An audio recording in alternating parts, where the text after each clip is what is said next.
meeting on the phone is now in session.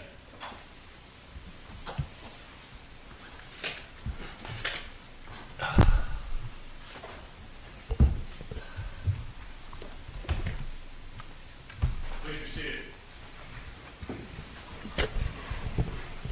Good afternoon. Welcome to oral argument.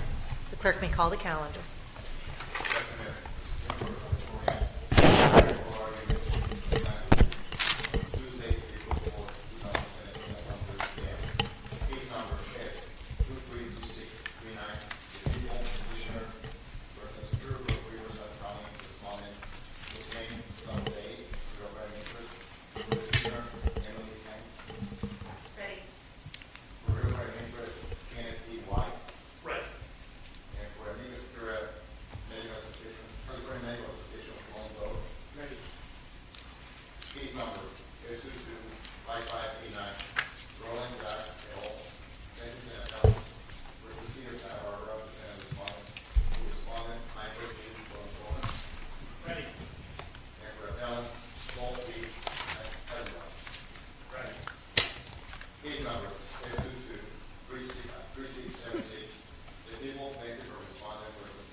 You may proceed on the People v. Superior Court of Riverside.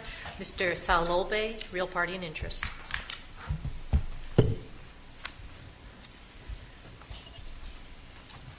May it please the Court. The Court of Appeal here erred by holding that the common law tort distinction between an employee and an independent contractor must be read into Government Code Section 1090, a conflict of interest statute. The term employee as used in Section 1090 does not carry with it a common, plain meaning that excludes independent contractors. The common, plain understanding of employee is simply one who works for another person for pay. We only get to this exclusion of a group of individuals that work for the public entity for pay, the independent contractor, by adopting a disparate body of law. That of tort law, the common law of tort. Counsel, can you address what argument you'd offer us that you think is the most compelling argument if, for whatever reason, we were skeptical that he's an employee, but we might think he's an officer, for example?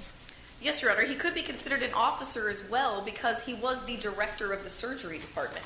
And the term officer, as used in 1090, is broadly interpreted. It's broadly interpreted to include anyone who's exercising control over the contracting decisions of the public entity. So, I'm sorry. So, to clarify what it is about the position or the role played here that would render him an officer, is it his role being a co-director of the surgery department? Is it his role being on the MEC, the Medical Executive Committee? Is it the influence that he held over other members of the medical staff by virtue of his long experience with the hospital? How would you explain what the most relevant aspect of his role with the hospital is? I think the most relevant aspect was his role as the director of the surgery department. Because the Medical Executive Committee is an independent body from the public entity, it's controlled itself by the doctors elect their own officers. But I do think his role on that Medical Executive Committee should be considered by the trier of fact. The entirety of his influence over that public entity should be considered. But it is his role as the director of the actual surgery department that made him an officer. Besides title, Yes. what attributes of an independent contractor you think are relevant to us finding out that holding here that he is an officer for purposes of 1090? We're looking at attributes. So surely you're not saying that all independent contractors are all directors of surgery, because that's hard to know the roles. I'm looking for attributes. Certainly, Your Honor, and certainly I'm not advocating that all independent contractors constitute officers or employees. There shouldn't be a bright line rule, and that's what was wrong with the Court of Appeal below, was that they created a bright line rule that if you were an independent contractor under tort, you're automatically excluded. the court should be looking at the control and the power that that individual has over the public entity, and in particular over the public entity's money, over the contracting decisions. What type of influence do they have? So how involved are they over the contracts? I think that the court below should have looked to, was the defendant in the conflict of interest code? Was he a Form 700 filer? These are the types of circumstances that indicate that you have power and control. So his position as head of this particular department was necessary but not sufficient, or sufficient? I don't think it's sufficient in and of itself, no. I think you have to look at the totality of the circumstances. The trier of the fact should be looking at the totality of his role at that hospital. But just to pursue that point, if he were not the director of that department, would there not be at least a threshold showing that would trigger some need to look further? In other words, how would this case be different if he didn't have that title and he didn't have that position? If he didn't have a title and a position at the hospital, if he was just like some of the other doctors and simply had privileges to practice at the hospital, then no, he wouldn't be an officer or an employee under Section 1090. What Well, kind of control over the contracting, the hiring decisions did he have by virtue of being a co-director of surgery?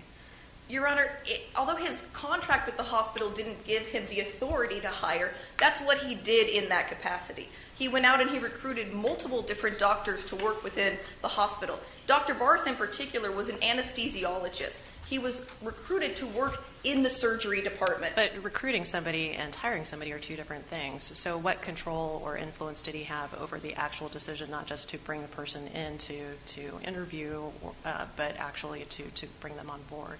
He did. He had power and control over that board. And that's what the facts that were presented at the preliminary hearing showed. He was an advisor to the board in his many roles there, including as the director of the surgery department. And in that capacity, he had tremendous influence over the board. He not only recruited, as Your Honor pointed out, he forced them to hire Dr. Barth. He threatened that he would lead a work shutdown, as he had done in the past, if they didn't hire him, precisely because he was such an influential and powerful person at that hospital. Well, are you asking us to find that he's an officer, or are you asking us to find that he's an employee, or are you asking us to say whatever he was both of those? I think that he could constitute both. Obviously, below the Court of Appeal, we were discussing whether he was an employee, because the trial court had relied entirely on Christensen to say that independent contractors could never fall under 1090. I think that in this case, this defendant was both an officer and an employee. He was in order to resolve this case, do we have to determine whether an independent contractor like this one fits within the definition of a, quote, employee or public officer?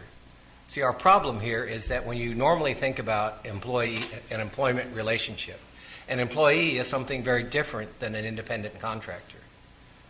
Yes, Your Honor. In the common law of tort, an employee, when you're just considering employment relationships, there is a carve-out of independent contractor. It's something different than employee. But that law has nothing to do with the common law of conflicts of interest. That law has to do with who should be liable for the actions of the individual working there. The responsibility should lie where the power lies. And the independent contractor has power over how the work is done. So as the Chief Justice said, we have to look at the activities that this independent contractor performed. Yes, Your Honor, we do. And those activities point in which direction? They point towards him being an employee and an officer of this particular public hospital. Would you just, let's separate it for the moment. Yes. You might have done this before. Tell us what made him an officer.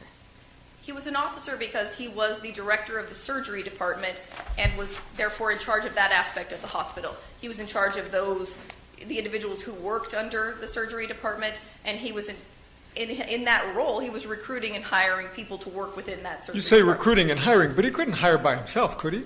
No, he could not, but he had tremendous influence over the board's decision So to hire. here's what's a little bit odd. I will grant you that there's something plausible about the idea that given the degree of responsibility that he had, the title he had, and perhaps the extent to which the record shows that he actually had influence, that there's something to the idea that he could be an officer. But the record also seems to show that he held himself out as somebody who was negotiating on behalf of Barth, negotiating with the hospital, sort of, against the hospital in a sense adversarially. So Isn't it a little odd to say this person is an officer? I mean, as Justice Werdegar said, we're sticking with the officer frame for a moment, because he had that much power over hiring, and yet that's not what the record suggests he seemed to do here. No, Your Honor, I don't think that it's accurate to say that he was appearing as Barth's representative when he went before that board, because we're talking about a person who was a regular advisor to that board. And as the facts at the preliminary hearing showed, he was an extremely powerful and influential individual vis-a-vis that board. So when he stood up there and said, we're hiring Dr. Barth or we're all going to walk out and there aren't going to be any more admissions at this hospital, he wasn't appearing as Barth's representative. He can't simply change that hat and say, well, right now I'm the officer, I'm advising you about something, now I'm going to turn around and I'm just appearing as Dr. Barth's representative. And many different 1090 cases all say that you can't simply change back and forth who you're appearing or as. In other words, that even if he tried to do that, your point is, as a matter of law, we shouldn't allow that distinction to matter here. That's correct, Your Honor. Can I ask you a factual question, and that is, I know his background is as a surgeon. Did he actually perform surgical duties or responsibilities at this hospital? Yes, he did, Your Honor.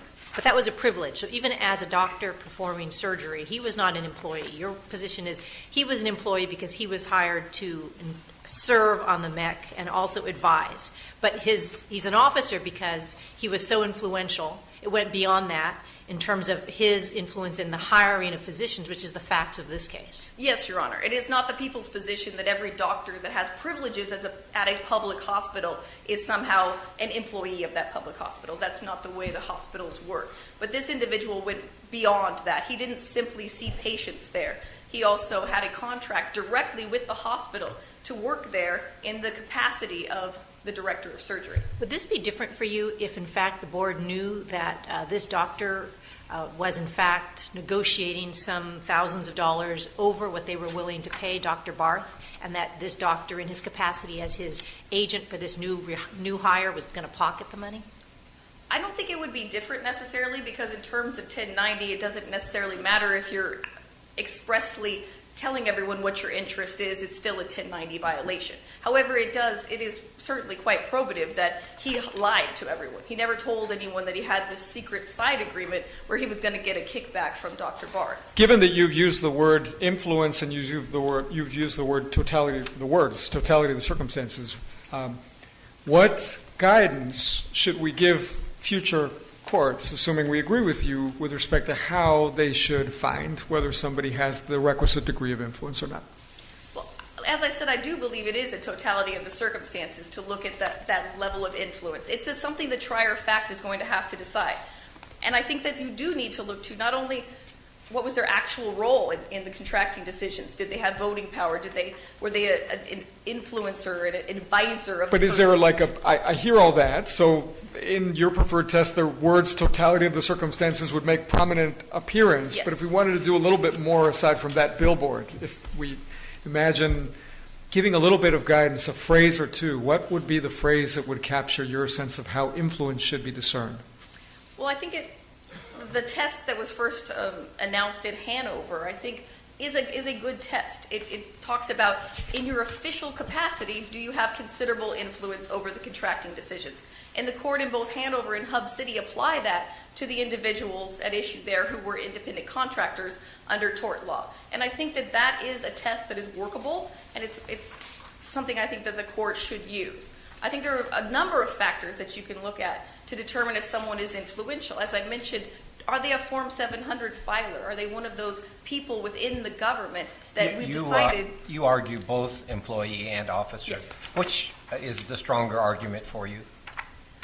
I think they're both strong, but I believe that he was an employee. So even if this court doesn't find that he was an officer as the director of the surgery department, I think he was an employee. I think that the term employee, as it is used in Government Code 1090, does not incorporate any kind of common law distinction with an independent contractor. You have made that point that we shouldn't look to tort law, common law, independent contractor.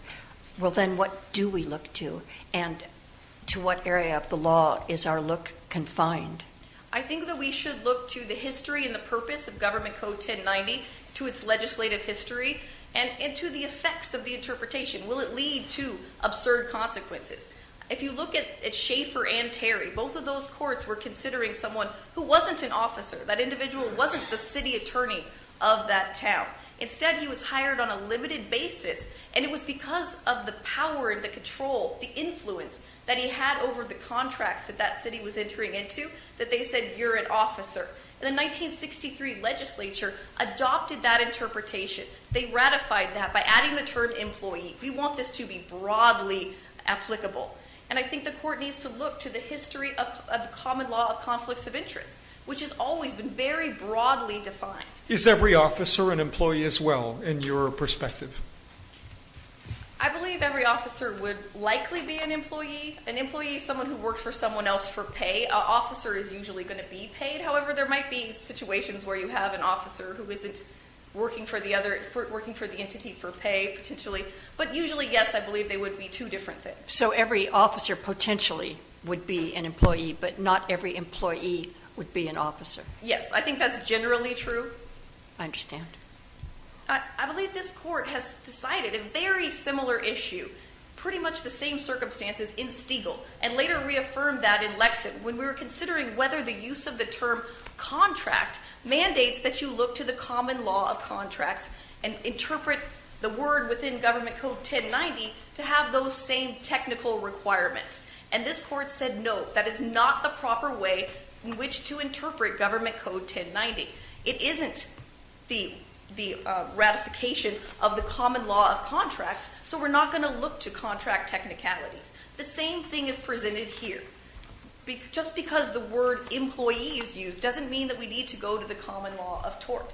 If the word contract doesn't demand that we look to the common law of contracts, then the term employee certainly cannot demand that we look to the common law of torts. This is really no different than Stiegel and Lexon. And as this court found in both of those cases, if you allow the technicalities from this disparate body of law to be read into Government Code 1090, it will allow an in-run around what the statute was meant to do.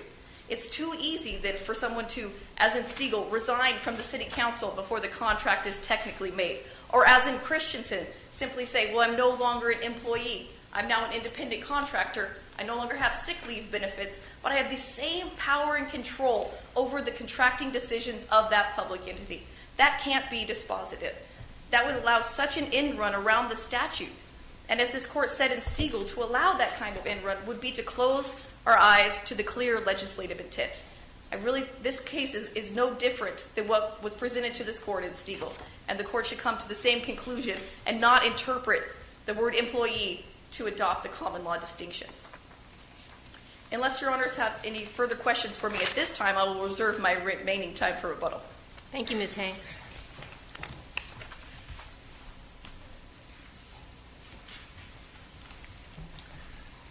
Good afternoon.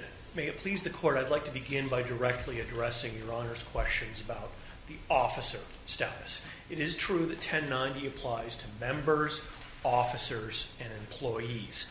However, the argument that Dr. Salobe was an officer is a new one, not pursued by the people as a grounds before, and not supported by the record. In making this argument, could you also address opposing counsel's last argument, that is that we look at the power and control over the contract?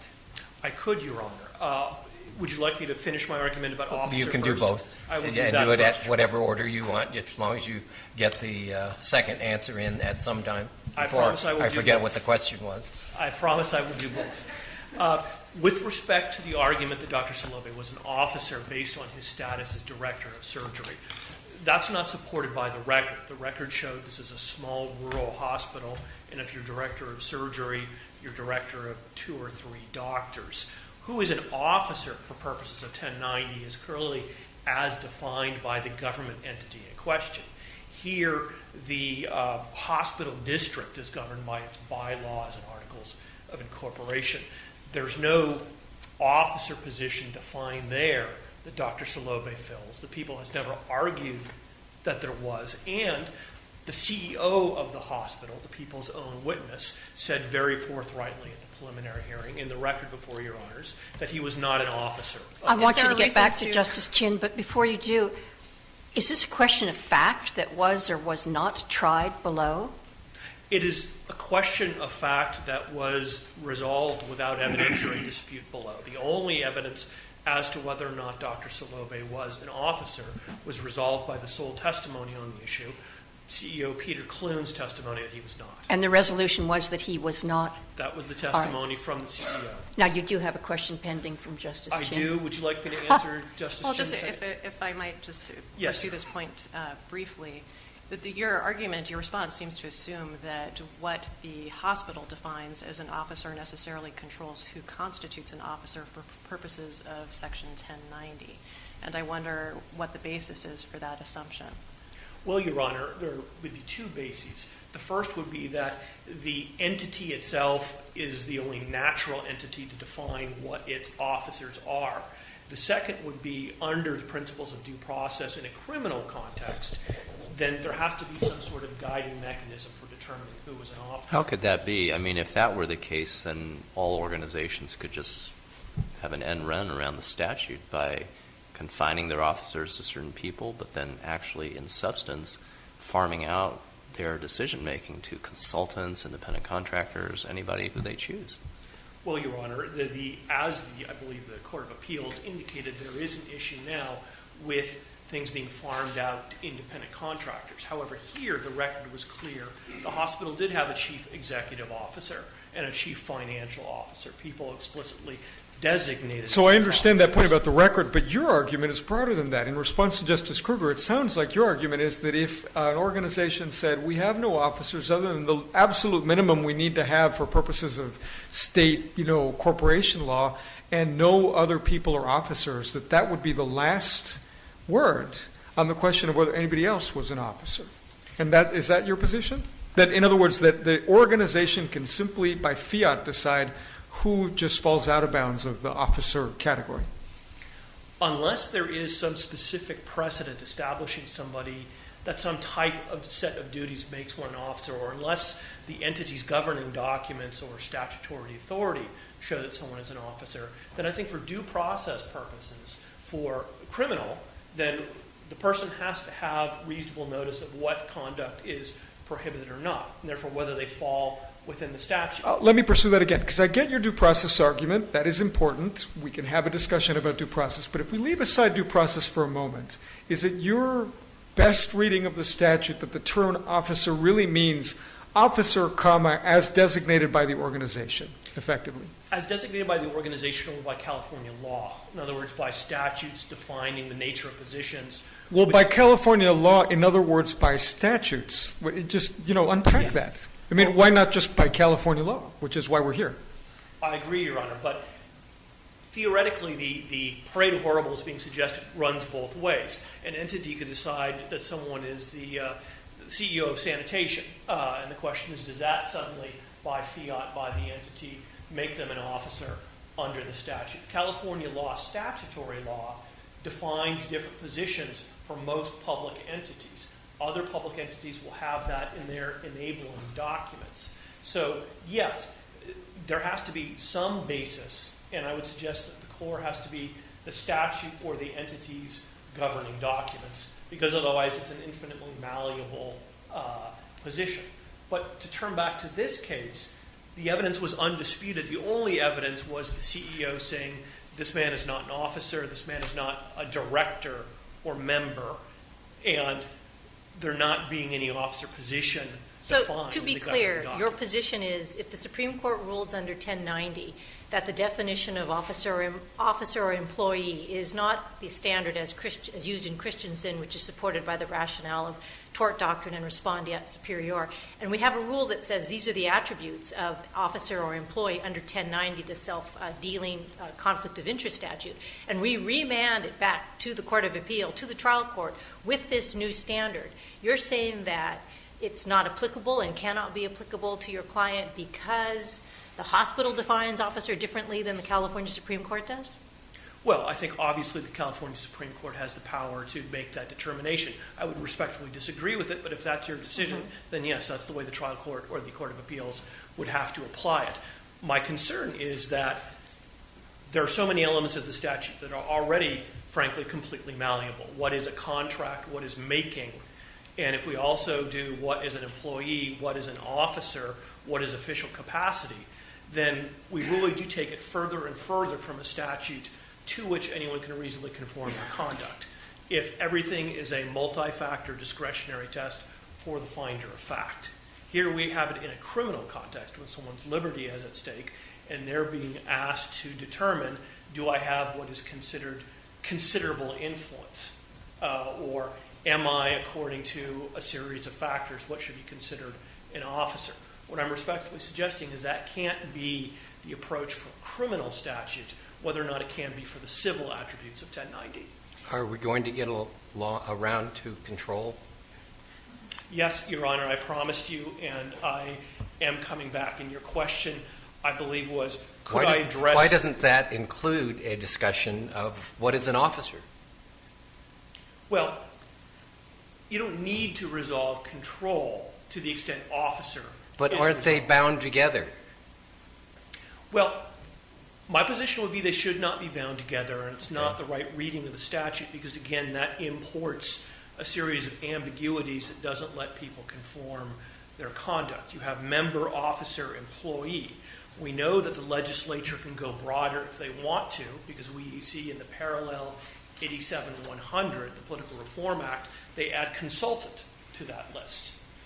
If we say officer, that it doesn't matter how much this particular officer has in terms of control.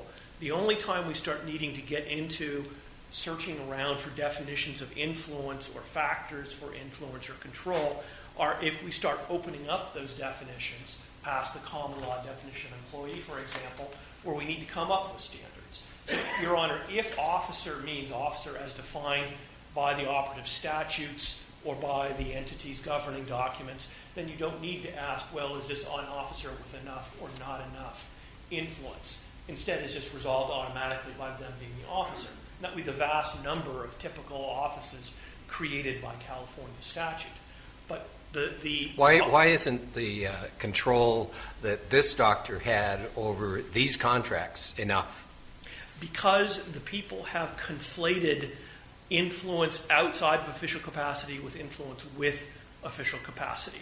It's unquestionable under California law that the MEC is separate from a hospital. As a matter of law, it's required to be. But if we know also as a matter of fact that the Board of Directors always follows the MEC's hiring recommendations, and doesn't that establish that the MEC does, in fact, by virtue of its relationship to the Board, have considerable influence, if not total influence, over the ultimate contracting decisions? But what the statute calls for, Your Honor, is for someone to make a contract in their official capacity.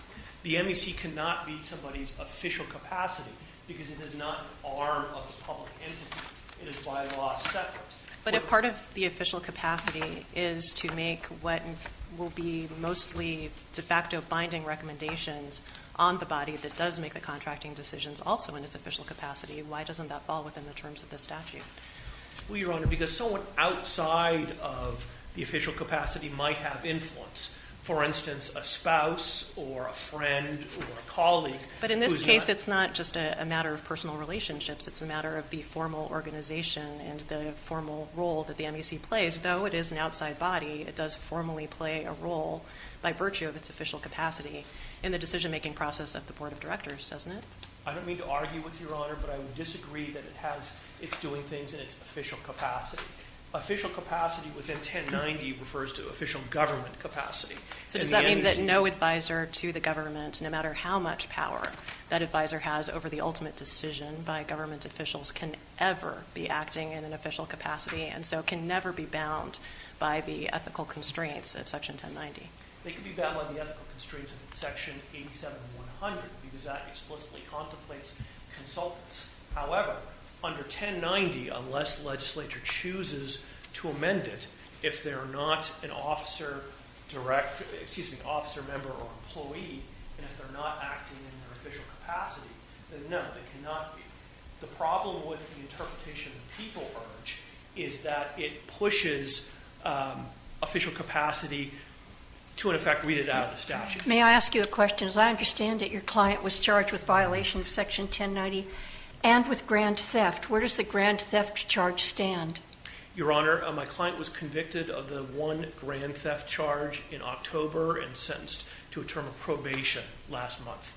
So was the conviction for the grand theft charge based on the same facts that we're dealing with here, the kickback? It was based on the contract with Dr. Barth, which is the same operative set of facts as in this appeal, although obviously at trial there were many other facts on the record as well. Thank Say you. a little more about your due process argument. Is it your position that if this statute doesn't include independent contractors explicitly, there's a notice problem? Yes, there is, Your Honor. And Well, surely people can be convicted of various criminal offenses by statutes that don't say independent contractors. So what is different about Section 1090? Section 1090 is different because, first of all, you have the fact that employee does not obviously inform a reasonable person that it's also independent contractor. Then you have the additional problem that the people are not arguing or urging this court to say it also covers all independent contractors. They're urging, as did the dissenting judge below, that it should cover only some independent contractors, as defined by some standard. What I guess standard? I'm having a hard time understanding your due process argument, at least in the criminal setting and quite frankly even in the civil setting, in that if this charge is brought criminally, as it was here, Yes. there is a complaint and then at a preliminary hearing it turns into an information if there's enough probable cause, but there is also a police report. It certainly gives the accused certain notice of the specific acts that constitute the self-dealing. In this case, it was all about Dr. Barth's kickbacks and his hiring by the hospital. And so at least when you talk about due process generally, when it comes down to a criminal case, it boils down to very specific allegations that have to be proven ultimately through witnesses' testimony in front of a jury.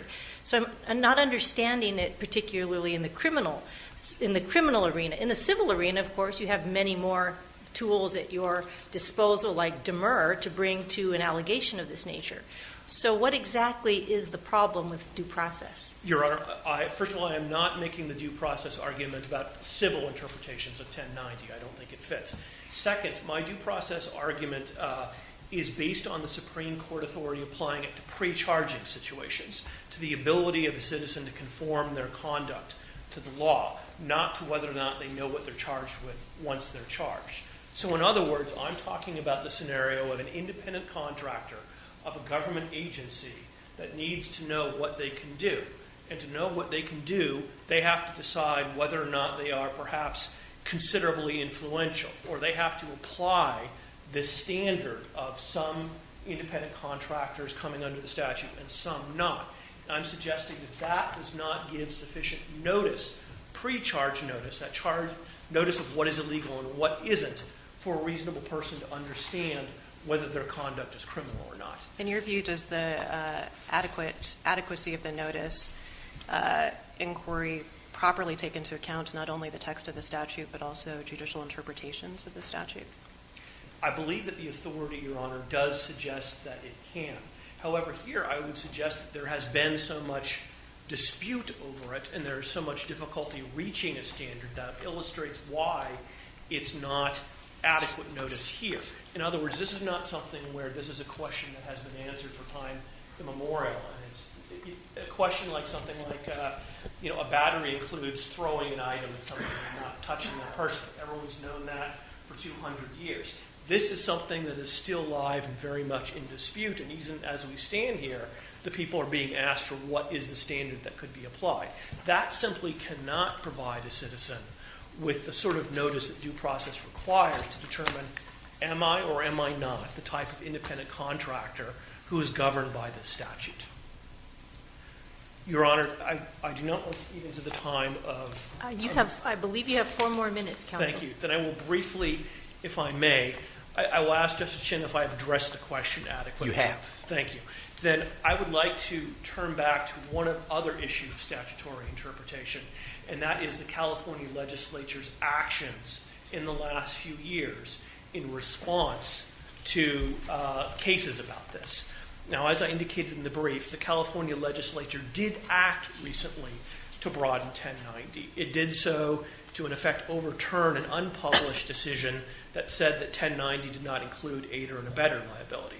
However, the legislature has not corrected or contradicted Christensen. It's let that rule stand. And this court's precedent indicates clearly that that is an endorsement of that particular position. The people's argument on this was that that rule only applies to pronouncements of this court. I'd respectfully disagree. In fact, this court has cited its own cases over the years establishing the rule applies equally to Court of Appeals decisions. That is one maxim of legislative interpretation that, particularly in a case like this with so much dispute, should govern. Is there legislative history indicating that the legislature was aware of Christensen and affirmatively chose not to address it? There is, Your Honor. We cite in our brief the particular assembly bill that was offered to contradict Christian. It did not get out of committee.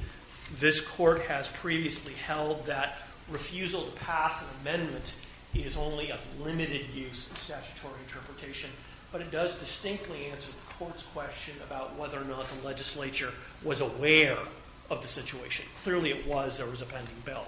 And you were asking us to infer, by the failure of that bill to progress out of committee, that the legislature made the affirmative decision not to overrule Christensen.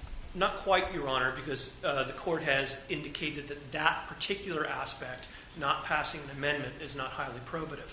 What the legislature has done that's highly probative is amend 1090 without amending this element of it. So what this court's precedent says is that if courts interpret a term in the statute and the legislature thereafter amends that part of the statute but doesn't change that issue, that can be taken as an endorsement of the judicial construction. And that's exactly what's happened here. Finally, Your Honor, in my last moment or two, I would just like to respond to, again, the idea that this court should look to a broader body of common law as opposed to the common law related to the word employee. This court's rulings in Reynolds and then Martinez and their progeny is not as general as the people have suggested. In other words, this court didn't say that if this is an employment case, then you should read the word employee to mean not independent contractor, absent specific legislative history. The court's pronouncements have been a lot broader, and it said when the legislature uses the term employee, then that's the rule you should apply. So that's why I disagree with the people's interpretation that we're not dealing with tort law. This court's rulings in Martinez and before at Reynolds wasn't limited to that idea. It was not limited to cases in which tort law are at issue. And indeed, as we see in the Court of Appeals case in Palma, other courts have applied this maxim that employee means employee and not independent contractor, absent very specific legislative history to the contrary, even in criminal cases. Thank you, Mr. White. Your time's expired. Thank you, Your Honor.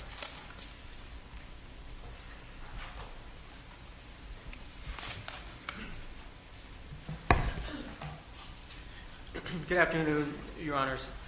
I would like to take one moment to thank Dr. Salabay for ceding some of his time to the California Medical Association. And if it pleases the court, I would like to shift the focus a little bit to consider some of the laws that govern physicians and the relationship between physicians and hospitals, because this case is about statutory interpretation. And one of the rules of statutory interpretation is that the court should interpret statutes to harmonize, and there shouldn't be conflicts between two statutes that govern the same subject. So what we have here is Section 1090, which has a purpose of making sure that there's undivided loyalty and allegiance to the public entity, in this case, the hospital. So in this case, 1090 as applied to Dr. Salabay would have that he should have an undivided loyalty to the hospital. However, there's also two other bodies of law, one governing the medical staffs, and two, as the court knows, the corporate practice, the bar on the corporate practice of medicine, which has a purpose of insulating physicians from having to serve the interests of hospitals. So you have that conflict here between, and by the way, in the medical staff laws, establish medical staff independence and medical staff self-governance. Those laws are derived from the corporate bar too. It's based on this idea that physicians should have, and they do have, the ethical requirements to put the interests of the patients first. when they're practicing medicine. Counsel, the case for harmonizing different bodies of law is particularly strong where they deal with the same subject. But presumably, you acknowledge, or tell me if you don't, that Section 1090 is not about medical care. No, it's not. But in this case, it's being attempted to apply to a physician. And when we're talking about interpreting the statute, you have to consider the results and the consequences of that statute. And so some of the discussions that's been had today is how will this impact not only the laws that govern physicians in hospitals, but also how physicians practice. And in our brief, I don't want to go over the brief, we do go over how, in reality and practice, there is a very close relationship between physicians and hospitals. So say more about how a particular interpretation of Section 1090 would affect the relationship between a doctor and a patient. Well, as I said, so if a physician were to comply with 1090, then any decision that they make in their capacity in working at that hospital has to be made with an undivided loyalty to the hospital. However, because physicians are charged with putting the care of their patients first, as the corporate bar is intended to protect, they have to consider, and so, I mean, we can talk about... So let me say, though, your concern is if this court were to rule that all independent contractors were officers. And that seems to me your concern, because then, of course, that would displace the relationship a doctor has with his or her patient. But in this case, as I understand the facts, the doctor negotiated an employment contract with another doctor, Dr. Barth, for $36,000. Then he went to the board that hires, whom he, in an official capacity, advises who to hire, went to the board and pressured the board to hire the doctor for $12,000 more than the $36,000 that was going to Dr. Barth, and then pocketed the $12,000. So under those circumstances, why isn't that a violation of 1090 for this doctor? It's not a violation of 1090 because if you read and that's what this case, the briefing has been about, if you're looking at how the language of 1090, which only applies to employees or officers. And that's not to say, though, and I want to make this clear, it's not to say that there are no consequences in that situation. I mean, that physician for engaging in that sort of conduct faces tremendous consequences, not only from the criminal statutes, but also from the medical board. There could be violations of the anti-Stark, the anti-kickback laws, the Stark laws.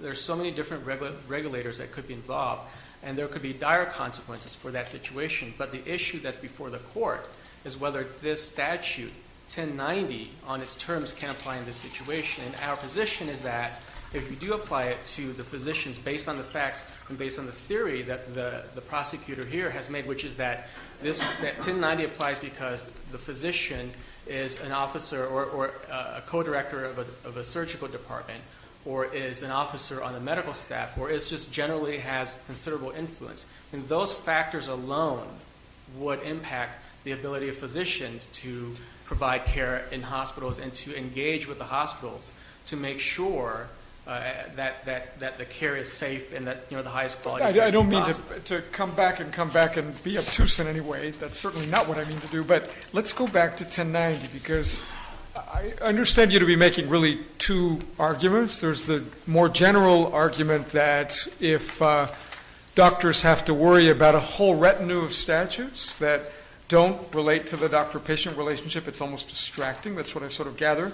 But I presume there's also a specific argument about Section 1090. And Section 1090, as you know, is about prohibiting government officers or employees from having a financial stake in any contract made by them in their official capacity. So even when we get out of the specific facts of this case, which, as the Chief Justice indicated, involve kickbacks, just work with me and help me understand how the application of this statute to at least a subset of doctors would drastically complicate and create adverse consequences for their relationships with patients. Sure. And district hospitals are generally in rural areas where there's a problem with access to care, there's a shortage of physicians. And so the decisions that can be made in those communities are going to be constrained. And so what we see often is, I can give you an example without naming the actual hospital system, but there's a hospital system in California that basically replaced all of the contracts at the hospitals throughout the state with a unified multi-specialty group to cover the anesthesiology department, the ER department, things like that. But then because this large group doesn't have a presence in the local community, they subcontract to the local physicians in that community. And so making that decision, and this is where it could impact the medical staff and the physicians, a lot of these medical staffs, and it's a provision in CMA's model medical staff bylaws, medical staffs have a contract review function, meaning that, and this falls under, again, their right of self-governance because determining what, who gets to staff a department can have an impact on medical care. That's a province of the medical staff. So a lot of hospitals have a contract review committee under the medical staff's purview where they get to determine whether bringing in a new group or terminating an existing group is going to have an impact on care. Now, when they make that decision, if they have to make it under 1090, which is so broadly interpreted, what constitutes a financial interest is broader than anything else that I've seen that applies to physicians, also making a contract. I mean, their decision in making that, in assessing whether there will be an impact on patient care and terminating a contract, in this example, or bringing in a new group, could fall under 1090, but at the same time, they're going to be hamstrung because the people that they can choose could be one of their own. And with the addition of the aiding and abetting liability, the entire medical staff, that committee, if one of them has a financial interest, could be liable. I'm having a little difficulty figuring out how interpreting this statute to exclude the criminality of taking a kickback interferes with patient care. Well, the court's decision is going to have an impact not only in this case. It's going to have an impact on physicians throughout the state who practice in Every time we district make hospitals. a decision, it has a lot Yes. of impact. So can you close the loop for me between taking the kickback and infringing on patient care? Well, first, I mean, we're not condoning taking a kickback, and as I've said, there already are consequences for that kind of behavior. So that would be taken care of. And so there is already a regulatory body and a regulatory scheme that would police this sort of activity. Does any of that scheme include criminal conduct? Yes, it does. It can. I mean, there are criminal provisions within the Medical Practice Act. There's a criminal aspect to the anti-kickback laws as well. But my concern and our concern as representing physicians is that by extending 1090 to physicians in this case, you're undermining the corporate bar in the practice of medicine. And the purpose of the corporate bar, again, is to make sure that doctors, when they make medical decisions and exercise medical judgment, that they do so freely from external factors and that they don't have to consider motivations that might, that the hospital has to consider, like financing, whether the hospital can go. So you are suggesting that doctors should have some latitude in performing those functions to retain some financial interest in the object of the contract. And I guess I would like to understand a little bit better what kinds of financial interest you think ought to be permissible. Well, there already is under some of the statutes that I've discussed, the anti-kickback statute. Well, I can even talk about at the medical staff level. All medical staffs have conflict of interest policies that have a clear definition of what constitutes a potentially or an actual disqualifying conflict of interest. And those policies are not nearly as broad as how financial interest is defined under 1090. But Justice Kruger's question, I think, was a little different. It's more specifically about what kinds of financial interests do you think are appropriate for doctors to have, such that applying 1090 to a doctor would create a problem for a patient. That couldn't also be included in their business model. Okay, so the sorts of financial interests that I think that are currently barred would be making referrals, self-referrals, or making referrals of patients or admissions in a way that generates additional revenue for the physician. That could be something that would be covered, that should be prohibited. And how would so that's a good example, and I'd like to start there. But it seems to me, and please correct me if I'm wrong, that in most situations that would be the kind of decision that would be made not by the hospital as an entity, but by an individual physician providing care directly to a patient. So if we are not going down the road of saying that all independent contractors, every member of the medical staff, is for all purposes bound by Section 1090, then is that a significant problem in your view? Again, yes, applying 1090 in that situation or in this way is a problem because, and it goes to the due process concerns that have been raised. Physicians, they already are doing things that could fall under 1090, and things that benefit the hospital, and things as we've cited in a brief, things that are not only condoned but required by law.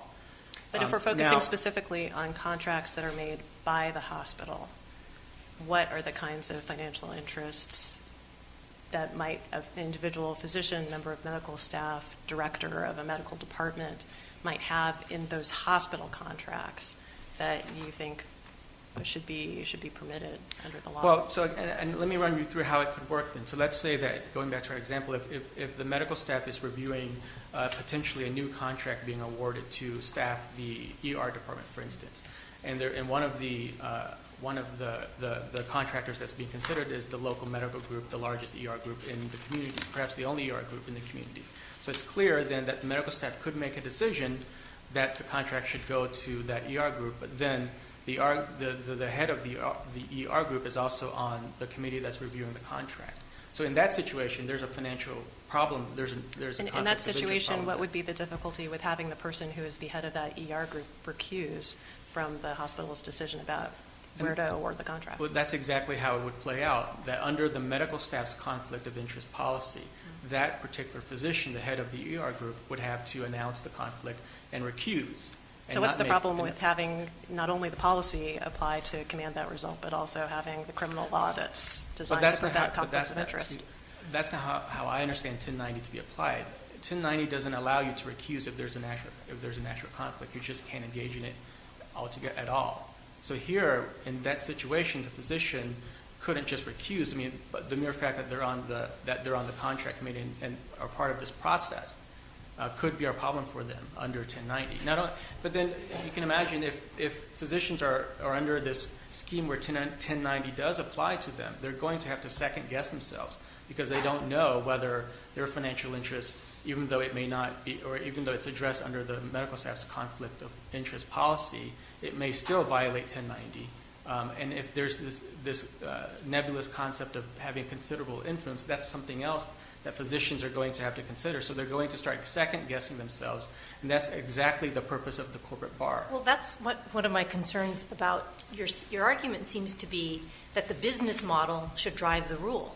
But the rule is a rule of fairness and public trust, that one person cannot serve two masters. You started your argument with it, an undivided sense of loyalty. So when you are an officer or an employee of the hospital and you advise the board on hiring, and then you appear before the board to hire with a kickback, I know these facts are different than what you're describing as the run-of-the-mill kind of business model.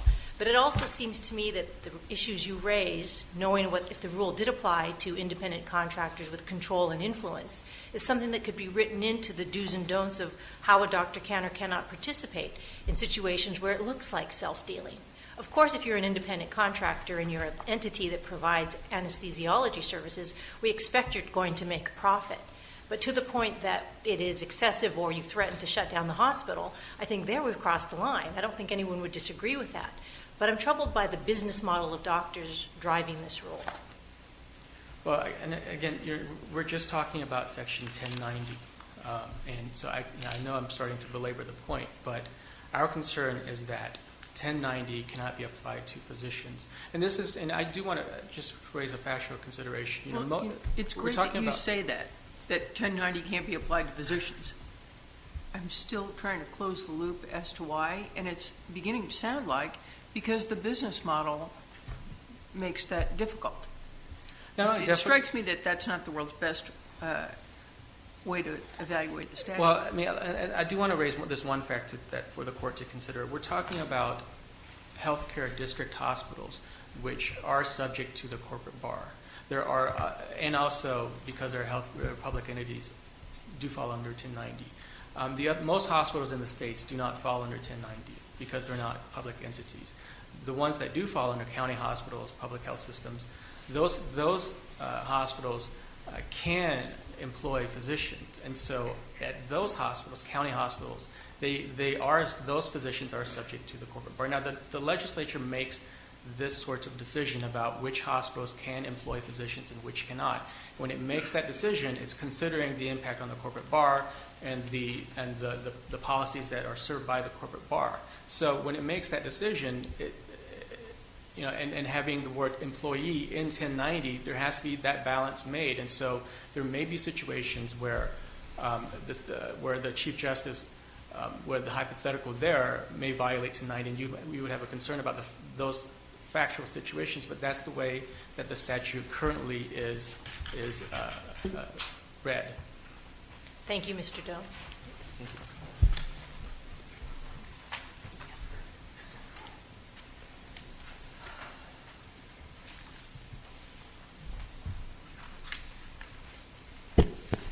I want to address what Real Party was discussing in terms of due process. As this court pointed out, when we're talking about due process notice for the citizens, you don't look simply to the statute. You have to look to the legislative history, to the case law, interpreting the meaning of the words. That would include 57 years in this case of courts and opinions of the Attorney General that held that your independent contractor status under tort was irrelevant for purposes of 1090. So suppose that I'm an exceptionally conscientious individual who is trying to make sure that I don't run afoul of Section 1090, and I'm doing my best to look at not only the text of the statute but the judicial opinions. What's the best judicial opinion that I might have read that would offer a fairly clear indication that even if I'm an independent contractor, I might be covered by the statute? I think reading Hanover and Hub City, both of those would be the best thing for you to do to determine what constitutes the types of influence that we're talking about, the types of control over contracting decisions of the public entity. But of course, can I ask you to respond to, Amicus just laid out some significant concerns about potential interference from application of Section 1090 to the operations of particularly rural hospitals where there may be necessarily some overlap between the body of people who are making contracting decisions and the body of people who are out there to be contracted with, as in the example of the need to hire a ER group. What is your response to that concern? I think the concern in this context is based on a misunderstanding of what the people are actually requesting and what was found in Hanover and Hub City. And that is that no one is saying that every doctor who has privileges to work at that hospital would suddenly be an officer or an employee. And I think that's the concern there. So I think that's part of the concern, but I think the concern is also that even if you're just focusing on the subset of doctors at a particular hospital who are given formal responsibilities for reviewing contracting decisions, there's still some possibility that they may also have interests on the other side. And so if they find themselves in that situation, what are they to do? Can they recuse themselves from that contracting decision? They absolutely can, Your Honor. Your Honor is correct that the solution is simply don't participate in the making of the contract. Because what 1090 prohibits criminally is participation in the making of the contract. So if there was a doctor who was an officer or an employee of that public entity who wanted to ordinarily in the course of business would be saying, I'm going to recommend this particular ER group, but they knew they were going to have a personal financial interest, all they have to do is not participate. And that's the solution. Let me take you back to the due process issue that has been discussed so much. How would an individual who's an independent contractor know that he or she is an officer? You would know based on what you do for that particular public entity. What is your role at that entity? Do you play a role in the contracting decisions? Are you an advisor, such as in this case, to the board of directors and actually participate in deciding where contracts are going to be awarded? The facts here may be a little more stark. Yes. But the amicus raises some softer scenarios, and I want to ask you about perhaps a relatively common one, which is prescription drugs. Yes, sir. So suppose a hospital is trying to figure out what supplier it wants for a particular kind of drug, and it's going to survey its physicians to get candid feedback and figure out what their prescribing practices are. If a physician has any interest in a drug manufacturer, must the physician recuse from filling out the survey? If that individual physician is not just having privileges there, but it was an officer and a director an officer or an employee of that hospital, and they're being asked to participate in that decision, then yes, they would. Well, they no, would I not mean, be this able to. goes to the question of whether they become officers and employees under a test that looks at, we've talked about terms like considerable influence. I'm just wondering, what is considerable influence? Well, no, participating in a survey, I don't think would constitute considerable influence. Considerable influence. You don't think that's considerable influence? What if you're the head of the department? Or let's just say you're not head of the department. Let's say you're just a very esteemed member of the staff. And you write, based on my 30 years of experience, seeing patients and looking at their results, I think this drug is the best one. At that point, though, it's not the taking of the survey that gives you the considerable influence, but it's other factors. It's the fact that you were the head of a department, or in this case, a 30-year veteran of the hospital. But you know that your feedback is going into a process that is going to lead to a procurement decision.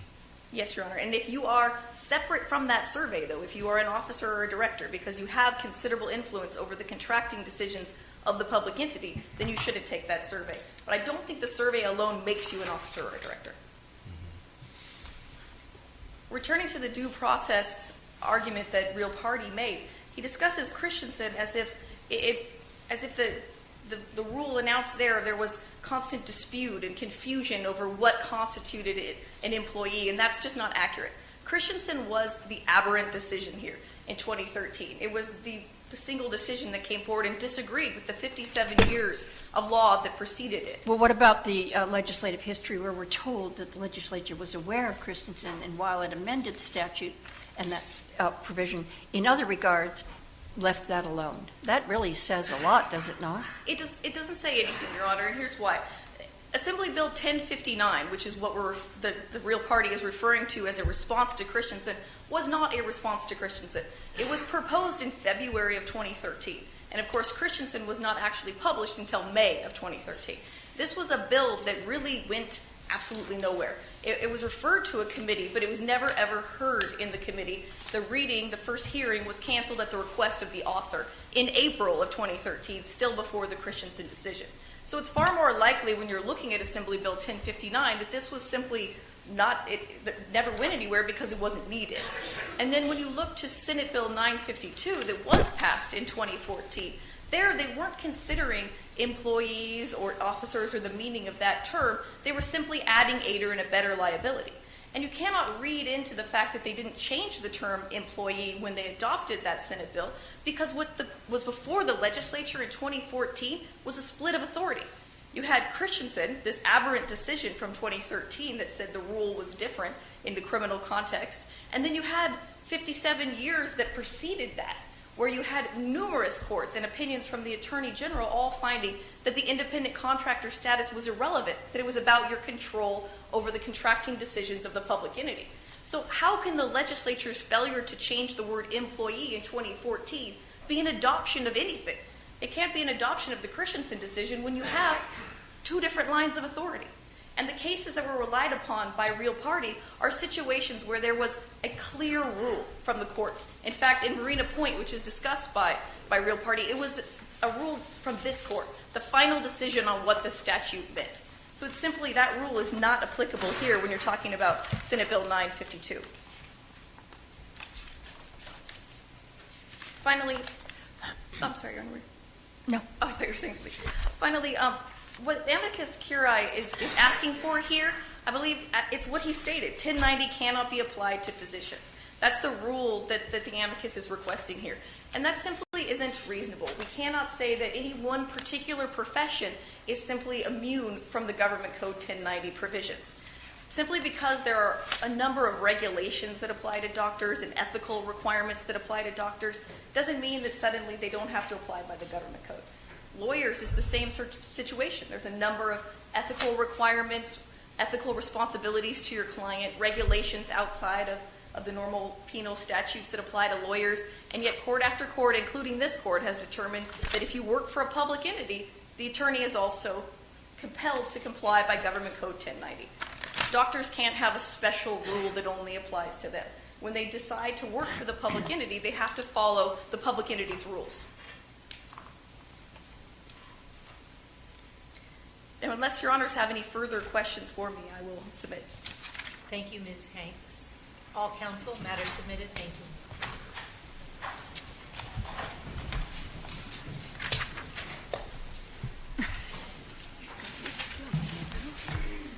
I mean, you're right. I'm used to pictures.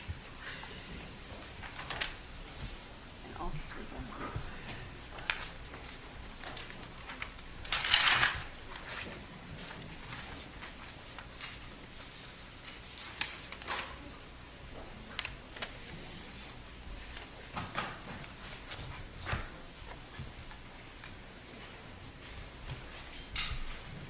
Calling the matter of Roland Jacks versus City of Santa Barbara. You may proceed. Good afternoon. Michael Collins Snow. I'm hearing on behalf of the City of Santa Barbara. I'd like to start by explaining the rule that I'd like to defend, and it's not St. Clair Paint. I think the rule I propose can be harmonized with St. Clair Paint and can be housed within it, but it's really not St. Clair Paint.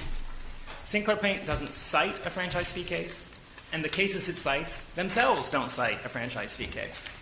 Franchise fee cases are as old as the Republic. We've been allowing people to use public property for private profit and requiring them to share some of that profit since the beginning of the Republic. And so that line of cases, for some reason, doesn't cross with St. Clair Paint. But St. Clair Paint uses language about fees in exchange for a privilege or a benefit. And therefore, you can harmonize these two lines if you wish. So what rule am I advocating? I'm advocating that a fee exchanged in consideration for private use of public property is for that reason alone not a tax. Well, how do you determine that the amount of money charged is a fee charged for the purpose of using the public property? I think you interpret revenue legislation, which is what we're dealing with here, an ordinance of the Charter City of Santa Barbara, like you interpret all legislation. You apply the canons of construction. You start with text, and you don't go beyond text if the answer is found there. You resort to legislative history if there's fundamental ambiguity. The cases that I cited to you in my late supplemental brief, for which I apologize, tell you that courts also engage in a degree of deference to the legislature when it finds legislative facts, and that degree of deference is especially appropriate when the legislature is adjusting the benefits and burdens of economic and social What if the life. jurisdiction in question, counsel, had endeavored to get around Prop 218, and that was really, really clear in the record? There was some smoking gun memo that really indicated that the whole purpose of this was to pass along some charge to folks who would be taxpayers in any other context and get their money to line the general coffers of the jurisdiction. First of all, that's not this case. Well, I know that. That's why I started with Okay. facts different from this case. I don't believe that an appropriate degree of judicial deference to legislative fact-finding is inconsistent with St. Clair Paint and Prop 218's prescription that you engage in independent judgment. Independent judgment is how you weigh the facts in measuring the fit between the legislative object and the legislative mechanism to achieve that object. So let's take 3 examples of where things the legislature asserted not to be taxes were concluded to be taxes. First is the 911 service charge fee cases, Andall versus Stockton and Gowan versus Bakersfield, also in my supplemental letter, for which I apologize. In both of those cases, the government said, we are charging users of 911 services in order to fund those services, and this is a fee for service. Both courts of appeal said, no, it's not. And the reason it's not is because you're charging everybody who owns a cell phone that gets a bill addressed in your city, but you're serving any transient in your city who dials 911 while there. The fit between your goal to sell a service and your mechanism was so poor that we're going to read past your purpose and say, no, this is revenue. Another example is In re Claessens, pardon my Dutch. That was the case that the Court of Appeal cited that somehow we all neglected to talk about in our briefs. In that case, you've got a fee that is purported to ask a probate estate to pay for the services the judiciary provides in probating the estate. But it was a percentage of the estate. There was no effort to show there was any consistency between the object of funding services and the measure of the fee. It looked quite an awful lot like a probate tax prohibited by Prop 6 that it said was, Prop 6 the voters said was to be construed broadly. So I think you get your independence by measuring fit between ends and means, and you allow appropriate deference in economic and social policy making by not scrutinizing facts in the way that the Court of Appeal did here. What is the proper measure of the appropriateness of the fit between ends and means? How strictly or not strictly should courts evaluate the fit? It's going to depend on what the source of the rule is. And the source of the rule here is Prop 218. We're not yet to 26. And Prop 218 tells us that it's primarily concerned with burdens on property owners per se.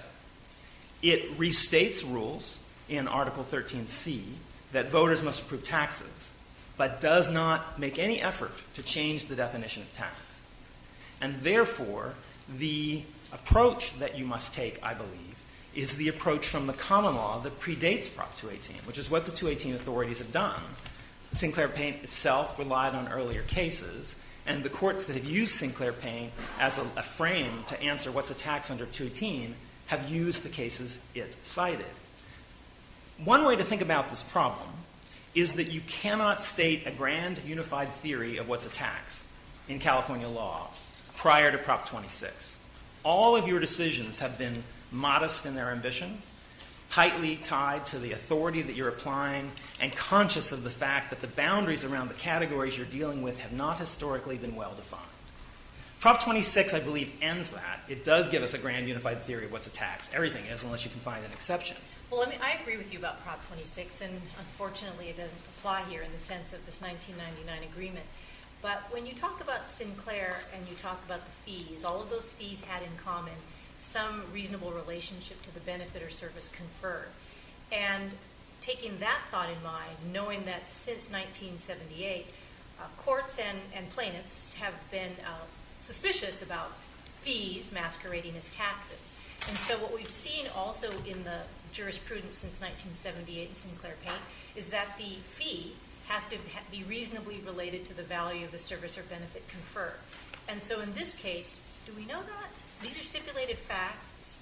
And if we do know that, can you tell me where or how we know that this franchise fee is reasonably related to the benefit conferred, the value of the property right allowed? I have two answers to your question. One is that although Prop 26 is not retroactively applicable to local governments and doesn't apply of its own force, it's quite instructive. And the reason it's quite instructive is that the lower courts tell us that Prop 26 was intended to codify the existing case law. In fact, the unnumbered last paragraph of Article 13C, Section 1E, the end, with standard review shifting and the like, is lifted word for word from your cases. So we know that except the things that Prop 26 consciously changes, it's largely a pretty careful codification of existing law. And if you look at the 5 exceptions to the definition of tax provided for the state, and the 7 for local governments, there are 5 analogs and 2 that are unique to local government, 2 of them uniquely have no cost limit. So a benefit or privilege fee, like the assessments in issue in the cases cited in Sinclair, like the development impact fee cases cited in Sinclair, those fee and benefits under the first exception are limited to cost. Fees for the use of government property in the 4th exception are not. And fines and penalties under the 5th exception are not. Why is that? What cost am I recovering when I rent you land? I'm not recovering cost. I'm getting value in exchange for value, and normally courts defer to those who make bargains. Why should you bail out Southern California Edison if they made a bad deal? They're perfectly capable of representing their shareholders. When a court imposes a fine, $1,000 for littering, we see that sign on the highway regularly, what costs are you recovering? None. You're imposing a penalty in order to change behavior. So Prop 26 imposes no cost test for fines and penalties, and it imposes no cost test for uses of government property. So one way to think about these 2 exceptions in Prop 26, the 1st and the 4th, is they explain what I started with today. 2 lines of authority, consistent authority saying if it's a fee for government property, it's not a tax, and Sinclair Paint saying we distinguish regulatory fees of various types and assessments from taxes by their purpose.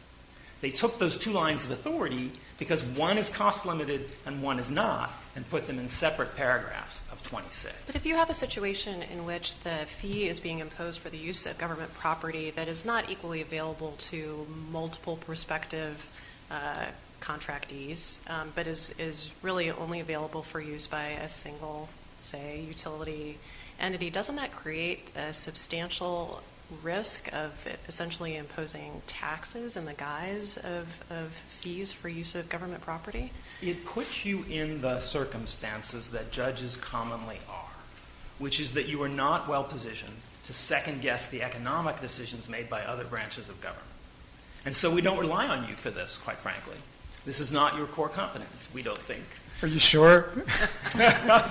What are the limits on Santa bold Barbara's argument. Yes.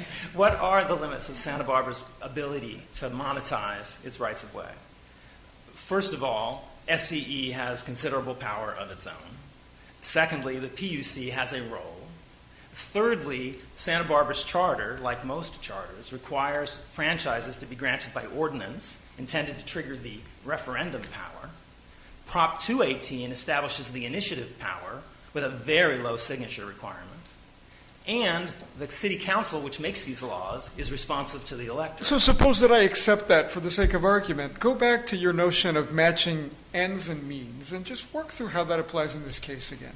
If you take 5135, Ordinance 5135, as legislation seriously, as I believe our Constitution requires, Section 2 says the purpose is to trade this consideration for that consideration. And that is crucial, right, in your understanding. This is Yes. partly why I want to bear down on this, right? And it's profoundly important. So we defer to that. And when can the presumption that that really settles the analysis, when does that ever get overcome in your test? The reason I think you should be less concerned about the limits of the principle that I'm articulating is because it's restricted to uses of government property. And uses of government property have special treatment in the Constitution.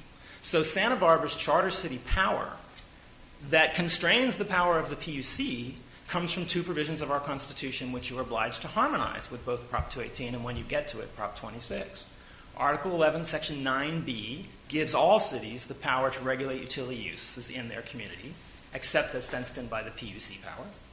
And Article 12, Section 8, the PUC's own home chapter in our Constitution, specifically reserved the power of charter cities to have charter compensation arrangements that are distinguished from the state as a whole. So it's a pretty narrow area of the law. So, Mr. Colantuono, I'm not disagreeing with a lot of what you're saying in the sense of the history of franchise fees, but we also have a history prior to Prop 26, although you talked about Prop 26 clarifying existing law, but I didn't hear an answer to whether or not this franchise fee is reasonably related to the benefit conferred, and also whether it exists in the record on these stipulated factors. Okay. First of all, we're construing legislation, and so therefore the state of the record is of less concern. Secondly, but suppose we had an interest as part of a test, just Sure. suppose that we Sure. thought that fees, like they say in Sinclair, need to be reasonably related I'm to not- the value of property benefits. Suppose that's a line of inquiry. So, Not is there one I anything, favor. Is there anything in this record then that helps us in that regard? Edison agreed to it, and the PUC allowed it to be charged to the customers, and nobody on the Santa Barbara City Council got recalled. I don't think. Wow, there's a test. Well, let me give you. Well, we often take politically sensitive questions like how to distribute the benefits of minimum wage laws. How does a court decide whether the minimum wage is appropriate? I would assert to you, you really don't. The Eighth Amendment, confiscatory perhaps, fundamental lack of rationality perhaps, but economic legislation is stuff you don't normally find yourself weighing. But this whole body of law requires courts to make determinations about the reasonable cost of certain kinds of government services, privileges, benefits, and so on. So why is this categorically different? Because this category is different. This category is just uses of government property. And let's think about what else is in this category. Perhaps parking meter charges. What's the fair and rational rate of a parking meter? Go to West Hollywood, you might find out you disagree. What does it cost to rent a duck boat on the lake at the county fairgrounds? What does it cost to rent a meeting room at the community center? My sense is that nobody's obliged to use the duck boat. Edison is not obliged to use our street. No one is necessarily obliged to park in West Hollywood. You enter into these relationships, they're roughly contractual. But it sounds like... Is your answer to the Chief Justice's question that we should not be concerned about whether or not the fee is reasonably related to the benefit? As to fees that are voluntarily negotiated for the use of government property, yes, that's my position. So then it's just to And confirm before you move away from that, why is that different than Sinclair Paint? Sinclair Paint was a fee imposed on a participant in an industry to recover the cost of mitigating the social consequences of that activity. And so the government said to you, courts, our purpose is to ameliorate the consequences of economic activity, and that's what we're using the money for. Well, therefore, Okay, so their there's use a of the money. direct relationship between the fee and the person who pays the fee and the person who gets the benefit. And that is true for those privileges and benefits which are really economic, those regulations. These are regulatory fees. Sinclair fee. And so when we're dealing with government, we don't have to be concerned about whether or not the person who pays the tax is getting a benefit. There's no doubt. Or the person who pays the fee, excuse me. If there were no evidence in this record, and if you could not construe Ordinance 5135 to say that Edison was getting something valuable, then I think there's a discussion to be had. If the frame of a voluntarily negotiated exchange of consideration is just not plausible on the record, I think you've got... So what does that mean, just not plausible on the record? The only evidence for the Court of Appeals' conclusion that the motive of this was to fund the general fund was a stipulated fact that said city staff, not the legislative body, city staff intended to raise money. That's not the intent of the legislative body. No, but what does it mean going forward? Like, let's suppose that we accept the framework that you're offering us, but we think that part of accepting that framework is to clarify somewhat when something is just not plausible on the record in this sort of case. What would we say? I think you've got many indicia here that what Edison got was valuable to them. They didn't just get a 30-year term instead of a 3-year term, which the District Court of Appeals said. But even if that's all they got, 27 years guaranteed use of the public's fief is very valuable. It means you can plan your capital decisions over 30 years, not over 3. And I'm not sure you should be second-guessing Edison's judgment about what they're willing to pay for it. Well, may I just interject here? I think I understand that Edison passed on some of that to the consumers. And that's why we're here, because there's a claim that they then had to pay was a tax, not a fee. So the negotiation between Edison and the city, I don't think is the end of the question, and maybe you're not arguing that it is. Two thoughts about that, Your Honor. One is that the courts have allowed businesses standing to challenge taxes they merely collect from their customers. So that was true in a bed tax case called Gowans versus Bakersfield. That was true in the 911 cases where the carriers were the plaintiffs. And the reason the court did that is because they recognized that this intermediary has an economic incentive of making their product as cheap as possible. They can sell a lot of it. So Edison did have skin in the game, and I disagree with the Court of Appeals' conclusion that they did not. And then the second answer I have is if you look at what Edison actually, what you're taking us to, forgive me, is the meaning for this discussion of the distinction between the legal incidence of a tax and the economic incidence of a tax. And we are talking today about authority. Did the Santa Barbara City Council have authority to impose this revenue measure, or was that reserved to the voters of the city of Santa Barbara? Authority questions must be answered certainly on the day the authority is exercised. So we can't wait for a sales tax receipt after the fact, like you might be able to do in Weatherford versus San Rafael on March calendar, to say you've got standing under a statute which says if you have paid... Counsel, can I interrupt you? Please.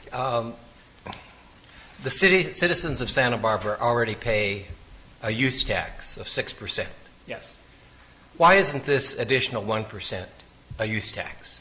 Because it's legally incident on Edison, not the voters, not the customers, and because Edison is getting something of great value to the provision of the service that they're not entitled to. And what benefit do the citizens get? The citizens get... Or do we even need to look at that? I don't think you need to. They're paying the tax, though. They're paying the fee, excuse me. Sure. They will. I admit they bear the economic incidence on these facts, but I don't think you can measure authority based on economic incidence because economic incidence is only clear in some cases and quite debatable in others. But isn't that the whole purpose of the statutory structure, to put a limit on authority? Prop 218 did not repeal Article 12, Section 8. Prop 218 did not impliedly repeal it either if you take Citizens Association of Sunset Beach at its word. So you've got to harmonize this long constitutional history of charter city franchise power with 218, which said some things and not others. And 218, although it has a liberal construction rule in it, gives you nothing to construe. Earlier on in the argument, you were horrified that the court was getting involved in determining the value of the property right. Tell me why. I'm not horrified at that prospect at the outer limits. I don't think the courts should ignore as judges what we know as men, to quote an earlier century. Are the courts really the best place to determine that? No. I believe these are decisions that are ascribed to political actors for a reason. They're $600,000 a year. Is it $500? Is it $700? That line drawing exercise is the essence of the negotiation. So long as there's meaningful consideration, I think we're done. So when you say that you're not horrified by the notion of courts doing this at the outer limits, what are the outer limits? The outer limits where there's simply no plausible construction of the statute that you're construing that shows a meaningful train of value. So, for example, let's use a parking meter charge as an example. 25 cents an hour to park in West Hollywood in front of a nightclub.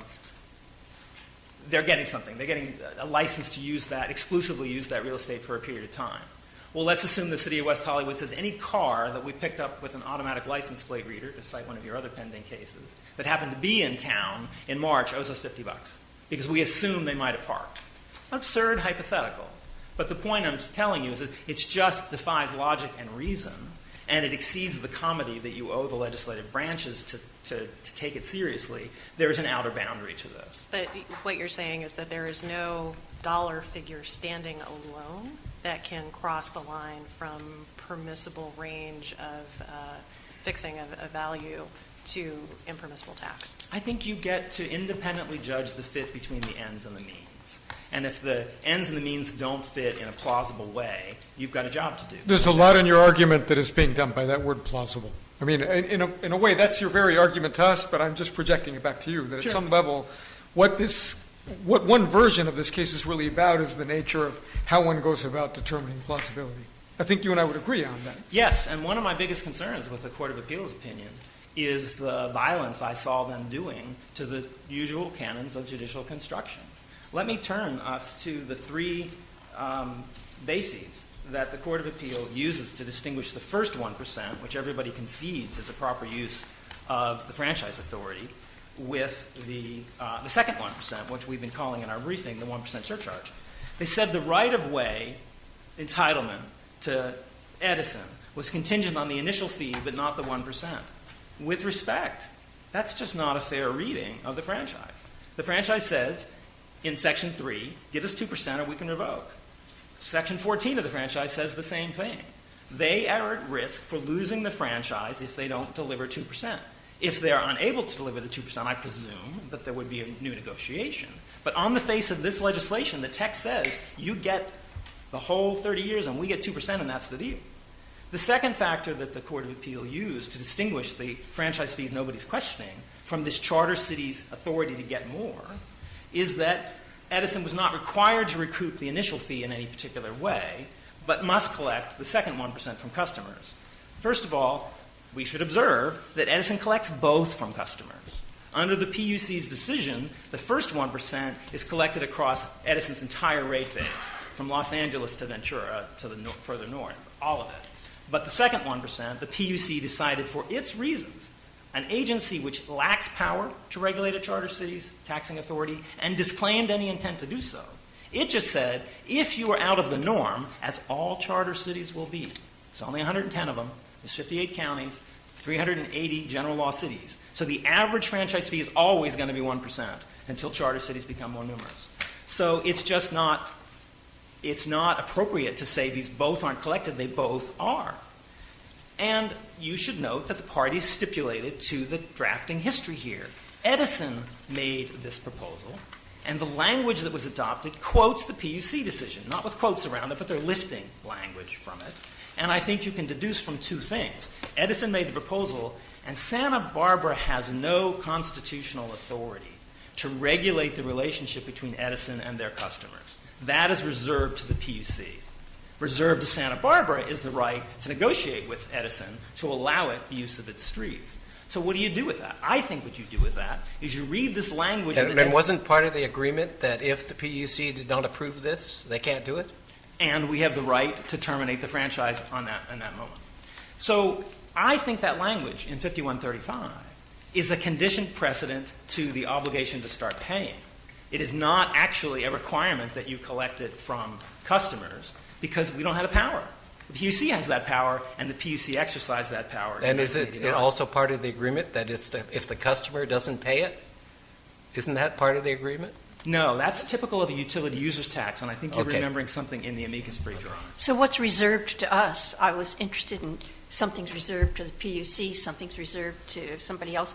What's reserved to us? Your usual role in exercising judicial review on a legislative record of legislation for compliance with legal norms. But the norms here are not anything nearly as demanding as Sinclair Paint because we're dealing with express constitutional authority to license the use of a public asset in negotiated ways. And think about the rule you might have to draft to rule for my opponent. And how would that rule apply to parking fees, the duck pond scenario, the meeting room scenario? My sense is that the effective control over what we charge for our meeting rooms is what the market will bear. And if we charge too much, the Holiday Inn is going to underprice us and nobody's going to use our meeting rooms. That's the reality. The concept of a market here is tricky, though, because there's Southern California Edison on the other side. It's not like there are 100 or 1,000 different potential providers, no? I mean, I just today, want to make sure. With solar top, rooftop, they may change soon, but today I agree. Okay. So how does that translate to electricity? I think Justice Cuellar was I think what that referencing, means as was is I. that you can be respectful of Edison's power. Not literally power, but their ability to negotiate on their own behalf. These negotiations took a long time to resolve. But what's confusing me is you speak of negotiating on its own behalf, but they're passing some on to their ratepayers. So it seems like it's not entirely on their own behalf, nor do they bear the entirety of the burden. Let me give you this hypo, Your Honor. I think it's not maybe a little unfair, but I'll ask you a hypo to think about. Let's say we've got office space for rent in City Hall because we've downsized, and I'm going to rent a retail street-facing suite to a travel agent, and I'm going to charge rent to that travel agent. Well, if the travel agent's a capitalist, and one hopes they are, they're going to recover that rent from their fees for services. You can't have a test which makes that rental payment a tax. Nobody's requiring that agent to use that office. There's plenty of other offices available. Why shouldn't we get what the market will bear for our idle assets? One way to put it is this. Our legal structure has always respected government, political branches' power to price government property. We used to have a whole lot of revenue authority, and over the course of several initiative propositions, it's been chipped out away and away and away. But nothing in 218 speaks to this issue. And when 26 got to the issue, they affirmed the existing law, which is there is no cost limit in the Constitution on uses of government property, because duck boats and parking meters and meeting rooms and Edison's for-profit use of our rights of way are simply in that different constitutional tradition. And it's pointed out in the amicus brief that these fees are ubiquitous. They're to do from everybody who owns a street. They go into everybody's general fund, and the amounts are non-trivial. So for this agency, you're talking about $600,000 a year. That is the way we pay for police and fire and other city services. And we can't take the anti-tax libertarian ethos of some provisions of our Constitution so far that government is disabled from providing essential services. The voters get that they're going to pay for services and they're going to get services and that there's no tooth fairy that's going to fund your police department. So, counsel, you'll have 2 minutes for rebuttal. And which I'd better sit down and shut up. Thank you for your time.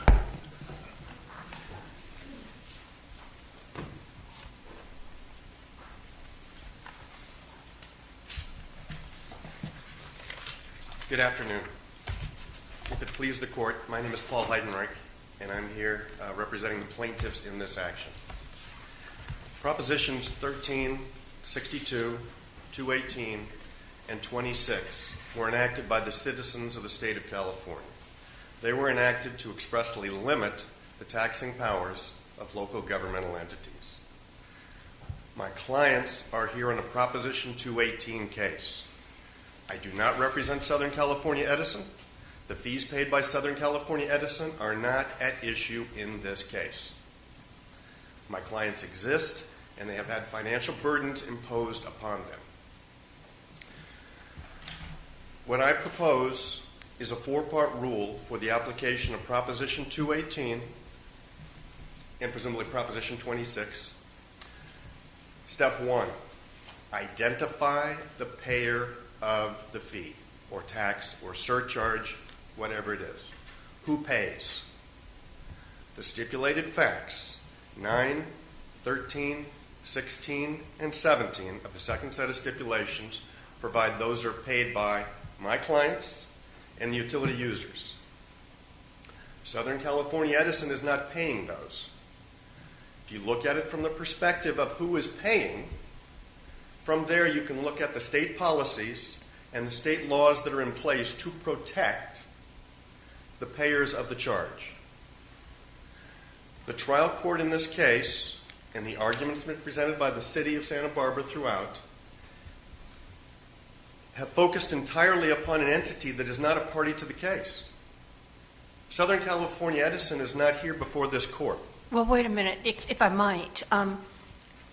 Because your clients are paying this, does that mean it's a tax? We will have to first look at the ordinance to see that. So that would be step 2 of my proposed test. You start with identify who pays it, and from there you go into the ordinance. In this case, Section 4 of Ordinance 5135 states the franchise fee is 1%. That 1% isn't at issue here today. We're looking at the others, the surcharge, the additional 1%. Section 5 of the ordinance, 5C, states that if Southern California Edison submits the advice letter, gets permission approval by the PUC, that it will then assess, collect, and deliver, not pay, deliver the funds that they collect from my clients, and they will deliver that to the city. Does 5C require Southern California Edison to pursue its the advisory letter or notice to the PUC in order to charge the 1% surcharge, or does it just say, if you do? Section 5 and Section 6 do implicate the advice letter process for the PUC. Something important to remember here. The ordinance was passed in 1999. It has been argued by the city that ordinance obligated Edison to pay a 2% franchise fee, and that 2% franchise fee was for their use of government property. Edison did not pay a penny for 6 years, until late 2005. And it was not until 2005 that they started to remit those funds because they were being taken from my clients, the same as any other UUT. The decision to use the PUC processes, 8905-063, was a decision that was necessary in order to place the charge as a line item at the bottom of the bill. 8905-063 addresses charges imposed, the title of it, in fact, addresses charges imposed by a city upon the citizens. It is not about franchise fees.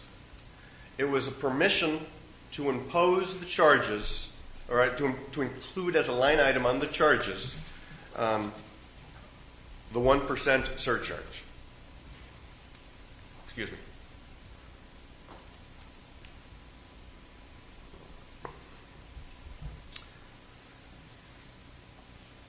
The In the process of making that decision, does the PUC consider the validity of the charge, whether it be a tax or a fee? No. Decision 8905-063 at 2 different places, both states, the PUC does not have jurisdiction to determine if the city has enacted a lawful fee. They are not replacing Prop 218. In fact, that decision is prior to Prop 218, and Prop 218 took away any power from the cities to impose taxes without putting it up for election. Counsel, how much deference should we give a city's assertion that this is simply the cost of using the city's property, and it's perfectly legitimate from that perspective, as a fee. My clients pay the fee. They don't get any uses of government property. This is a red herring. My clients don't obtain the right to use city properties by their payment. Not your of this clients, fee. I understand that. But there's an argument from opposing counsel that I want you to address involving deference to the Right. city, right? And it, as you'll recall, it has to do in part with the whole idea that there's a negotiation here and that there's an element of the political process that is really at play, and I want you to address that. Thank you. The negotiation was not by the parties that are going to be imposed that 1% surcharge. A franchise fee is, in one respect, very similar to a tax. The entity that is, or person who is paying it, must approve. Proposition 218 requires taxpayers the right to decide yes or no, thumbs up or thumbs down, on a tax. A franchise fee is a negotiated agreement where a party, Edison, agrees to pay. Under Section 4 of the ordinance, they agreed to pay 1%. That's all they agreed to pay. They never agreed to pay the second percent. When you break down the ordinance and look at all the sections and put them in a row, there is never any discussion or reference that Edison will be paying 2%. Did you ever get to rule the third and fourth parts of your four-part rule? Okay. Rule number 1, identify the payer. Rule number 2, go to the ordinance. Okay. In this case, I know that. rule number 3 is once you've looked at the ordinance, identify which Prop 218 or Prop 26 type of fee that it is. Is it a property-related fee? Is it a property assessment? Is it a special tax? Is it a general tax, etc.? In this case, we're looking at the citizens, the electricity users. What are they getting by this payment? Nothing. Is that number 4? What? Number 4 is, now that you've identified... Could you finish number 3 before you move to 4? Yes. This is the problem with a four-part test. I can see that now. I thought about making it 3 parts, but I stretched it out too far. Too My late mistake. now. I Okay, apologize. you've got 3.5 and now 4. Okay. Number 1, who pays it? Number 2, apply the ordinance. Number 3, how does that implicate Prop 218 or Prop 26? Part 4, were the due process rights provided to the payers of those charges by Proposition 218 or Proposition 26, were they provided to the obligors for that debt? Were my clients provided the opportunity to decide yes or no to this financial obligation? And Well, your that answer takes us is they to did the- not. I mean, that takes us to the issue here. Should they have been? Let's go back to number 3. Let's see if I can remember. What did the ordinance say? Is that what number 3 was? So that's 2. Oh. 3 is figure out what type of assessment or fee it is. Right. Number 2 is we look at the ordinance to see who it, how it was created and what is provided by it. Well, let's talk about that. Okay. We'll start with Section 4. Section 4 says the 1% is a franchise fee. The 1% that right, we're here you about mentioned that. is not a franchise fee. Is that the end of the story for you? That the ordinance doesn't call both percents franchise fee? The You said percent that my clients are paying is separately called out in the ordinance as an obligation solely upon the utility users. The discussion, the reason we need a test is because the trial court analyzed the case from the perspective of Southern California Edison, a non-party to the transaction All other right. than the tax collector. But is the ordinance determinative then? What the ordinance said or failed to say? Is that the... Yeah, I think statutory interpretation you apply to the ordinance, and this ordinance is quite clear as to who is going to pay it. And the fact that Edison did not pay it for 5 years shows that they all knew all along this wasn't a financial obligation of Edison. Now, where does the benefit to the party who pays the fee come into play? Is that important? Because it's a tax, there is no benefit. My clients don't receive a benefit. My clients don't get to use city rights of way because they pay it. My clients are not a Let me ask you utility. this question, though. This is ostensibly a franchise fee. It is a contract for property use. And historically, franchise fees have not been considered taxes. And this is arguably a 2% franchise fee, 1% for the first couple of years, and then another 1% for 27 years more. So in the briefing, it refers to sometimes as part of the franchise fee. And so if we start from the presumption that it certainly looks like a franchise fee, it's a contract for Edison to use these property rights to deliver its electricity. So what do we do with a franchise fee? I mean, that's your third analysis, and franchise fees under your analysis is, and I don't think there's anything that prohibits the passing on, that's part of the business profit, of the fee to the user. But so how do you address that historically franchise fees, and this is part of it, Right. isn't a tax? Franchise fee, the definition has been clear in the state of California for almost 100 years. It is an obligation agreed to by the entity that is operating the utility, and it will be their financial obligation. My clients are paying the second 1%. My clients did not contract. My clients did not agree with an election. My clients exist, and their rights under Proposition 218 need to be considered and applied. Is it significant at all that that Con Ed assumes the responsibility to charge, collect, and remit? What they are doing with the 1% surcharge is identical to what they do with the 6% UUT. Well, except they get to keep the 6% and they have to remit the 1%. Well, the city has a 6% utility user tax that Edison collects and remits, and then this was enacted in addition to that. And your position is that it's no different. It is, as even the trial court found.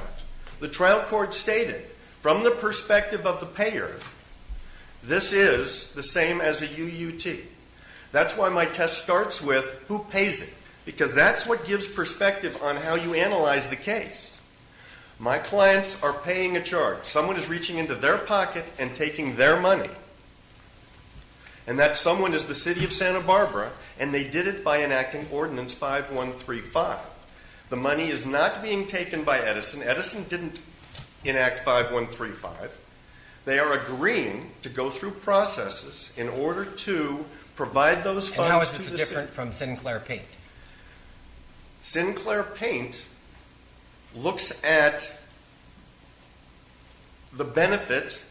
Well, number one, it says for purposes of defining a tax, is it mandatory or is there a choice? From my client's perspective, this charge is mandatory. They did not agree to pay it. They did not negotiate to pay it. It's mandatory with their utility bills, number one. But in Sinclair Paint, the party who paid the tax got the benefit of the franchise fee. You do then also look at, did they get a benefit in addition to what they paid? But here, there is no benefit. There is absolutely no benefit to my clients for their payment. They are not getting any. The argument by the city a few minutes ago was that this is about use of government property.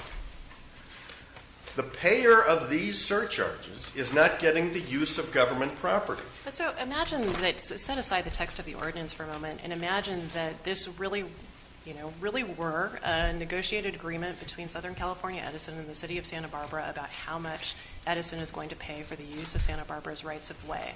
And Edison makes an independent choice to pass the additional cost that is proportioned to the franchise fees that it elects to pay to its customers.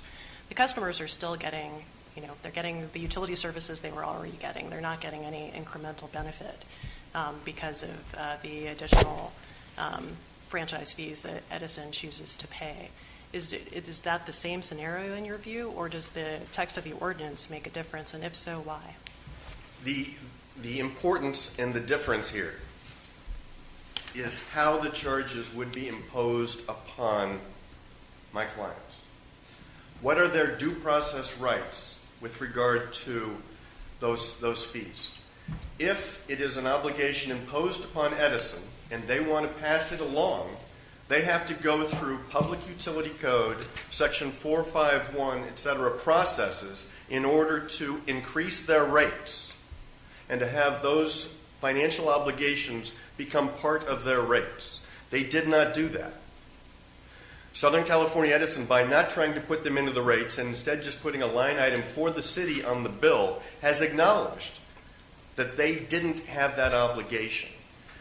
Had they agreed to a larger franchise fee obligation, they would have had to go through and to increase rates. There's public hearings involved. It's a much more drawn-out process than an advice letter under Decision 8905063.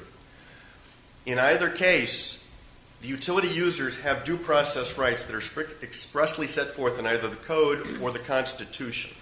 But why does it make a difference from the Prop 218 perspective as opposed to the rate-making processes that are prescribed by separate provisions? Proposition 218 was enacted to eliminate discretion by cities and counties on how they impose financial obligations upon utility users and taxpayers, et cetera.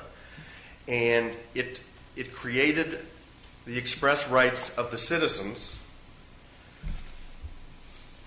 to decide what financial obligations they would accept. And if there was a situation wherein the city of Santa Barbara and Edison decided to come up with a 2% franchise fee, how that was passed along and everything else would have to go through entirely different processes than were actually imposed in this situation. In fact, the advice letter that was used to obtain permission to include the line item on the bill expressly stated that Edison did not believe that it could pay a 2% franchise fee, and it believed that that would be a violation of the Broughton, I might be saying that wrong, Act, and therefore it was paying its maximum amount, 1%, as Section 4 states the franchise fee is, and that the rest is just a city charge upon the utility users. It is not a franchise fee. It was not presented to the PUC as a franchise fee. It was presented as a pass-along to utility users.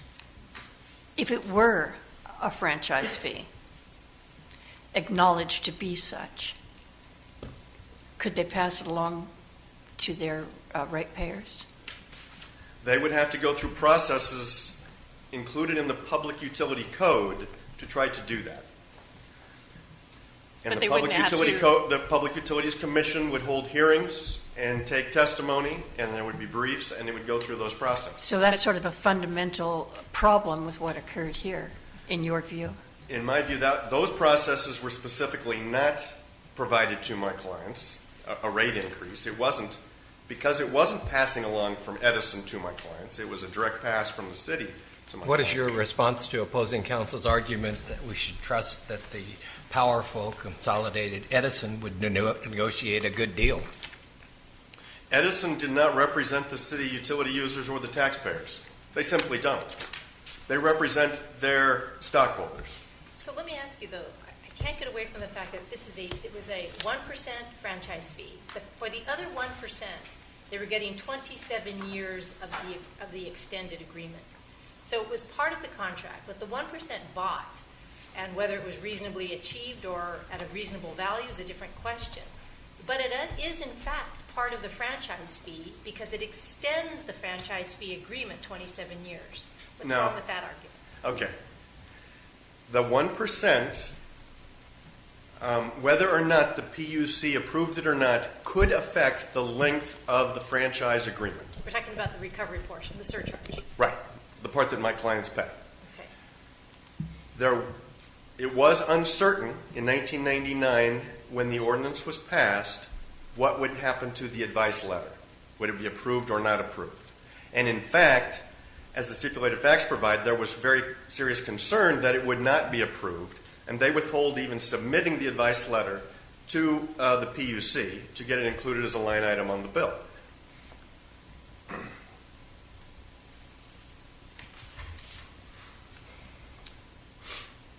excuse me, lost my train of thought. Well, I'm asking you why it isn't true under the right. stipulated facts Right. that that 1% bought 27 years. The city wanted 2%. That's what they desired. And if it turned out that the PUC said, no, you can't charge the ratepayers that amount, they had the opportunity to come back and start renegotiations again and see if they could figure out something else to do. That doesn't mean that that 1% that my clients pay is a franchise fee.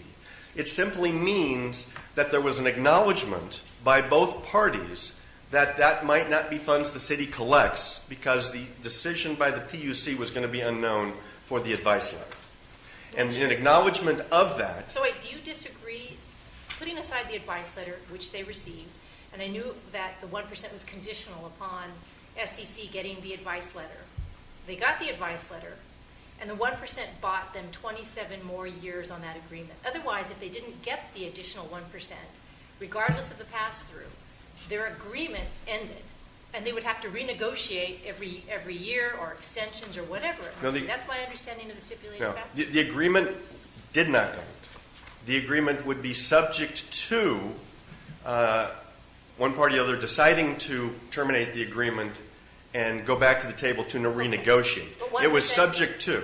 Okay, subject to. But 1% bought Edison 27 years, correct? 1% passed on to the ratepayers who didn't get a chance to negotiate in the process. Under this 1999 agreement, once it was collected, bought Southern California Edison 27 more years on the agreement. Southern California Edison can't use my client's money to buy. I know your argument. I'm just saying, isn't that part of the stipulated facts? The stipulated facts do provide that there was uncertainty as to what would happen to that 1%, and if it didn't go through, yes, it could start over and you could renegotiate. I think we're dancing around this. Yes or no? 1% bought them per the agreement 27 years. 1%, if it was approved, made it 30-year term. Okay. Well, okay, and it was approved, so it made it a 30-year term. That's all I wanted to know. Okay. So you're saying franchise fee or not, you don't care, it can't be passed on to your clients without going through other procedures. I'm saying that my clients, under Prop 218, have constitutional rights to agree or not agree with the imposition of financial obligations upon them. No matter what we call it or it is called, whether it's a tax or a franchise fee or an opportunity for the service that's Franchise serving them. fees are paid by utilities. My clients are not utilities. They cannot pay franchise fees. As a definitional point. I'm getting it. And so you can't pass it through by calling it a franchise fee. That doesn't get you home free if you're passing it through to the client, your client. Right. It's the same as a UUT. It was income for the city. I understood you. I'm sorry, just to clarify. I understood you to say earlier that, yes, I mean, from the Prop 218 perspective, if the utility chooses to pass the cost of the franchise fee on to its ratepayers, that's one thing from a Prop 218 perspective, but your argument is focused specifically on the situation in which the governmental entity imposes the obligation on the ratepayers directly without regard to the choices that the utility might make. Is that an incorrect understanding of your argument? My argument is that part 2 of my rule. You look at how it was imposed upon my clients. What was the legal act that imposed the fees upon them? In this case, it was Ordinance 5135. It was not Southern California Edison that imposed it upon my clients. But if Southern California Edison had simply decided to impose the same fee, not by calling it a pass-through from the city, but just simply by saying we're raising your rate a little bit, you wouldn't have any reason to be here. If Southern California Edison agreed to a 2% franchise fee, and they went through the processes to adjust their rates accordingly, and my clients received their due process rights under Public Utilities Code Section 451, et cetera, then that would have been appropriate. You're saying there's a separate statutory process to protect them. Right. That would then solve the problem of giving them their due process rights as you're defining. Right. They have different due process rights when it relates to utility rates versus when it relates to a city-imposed tax. One is implicated by Prop 218. One is implicated by the Public Utilities rate provisions and the constitutional powers and authorities of the Public Utilities Commission itself. And why isn't the action that was taken by the PUC in connection with the opinion letter sufficient to have protected your client's due process rights? The advice letter submitted to the PUC asked that a pass-along fee, that a city-enacted fee be added as a line item on the bill. That's all it was about, was whether or not this could be placed on the bill. Well, it was not a when consideration. it gets placed on the bill, then it gets charged to the customer, right? Right. But there was no consideration as part of it as to, for example, the rate obligations or the city's authority and jurisdiction to impose taxes. Those processes weren't enacted. This was just what's going to go on the bill. Well, no, it's not just what's going to go on the bill. It isn't just an adornment on the bill. It imposes on the customer an obligation to pay, or we cut off your electricity. Correct. So I'm having a little difficulty with the characterization of this was just all about what goes on the bill. Okay.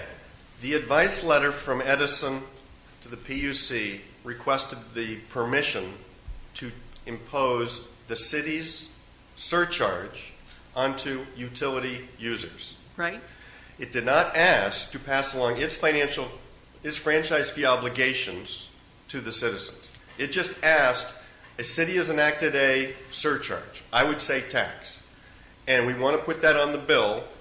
PUC, you have authority over the bills and how they're read and how everything goes on them. Can we add that to the bill? Right, but so now we agree what happened. Right. But my next question is, in light of what happened, why does that process, which was acknowledged by everybody from the beginning as not being a sure thing, right? Why didn't that protect your client's due process rights? Because Proposition 218 is what created my client's due process rights over the city's action to create and impose this financial obligation. See, but your response puts the conclusion at the head of the answer. You keep insisting it's a tax, but I think here that's what we're trying to determine. Okay. And let so me we're back talking. up then. We're starting from a place of it's a franchise fee, and so then the question is, what is it about this franchise fee? Is it masquerading as a tax? And so then we have to apply the constitutional principles of the definition of a tax from Prop 13 to, not Prop 26, but keep it in consideration of 218 and 62 as to whether, in fact, this franchise fee is masquerading as a tax. Not that it is a tax. Okay. So that's where I'm trying to understand your argument. That's why step one of my four-part test starts with identify those who are paying the charge.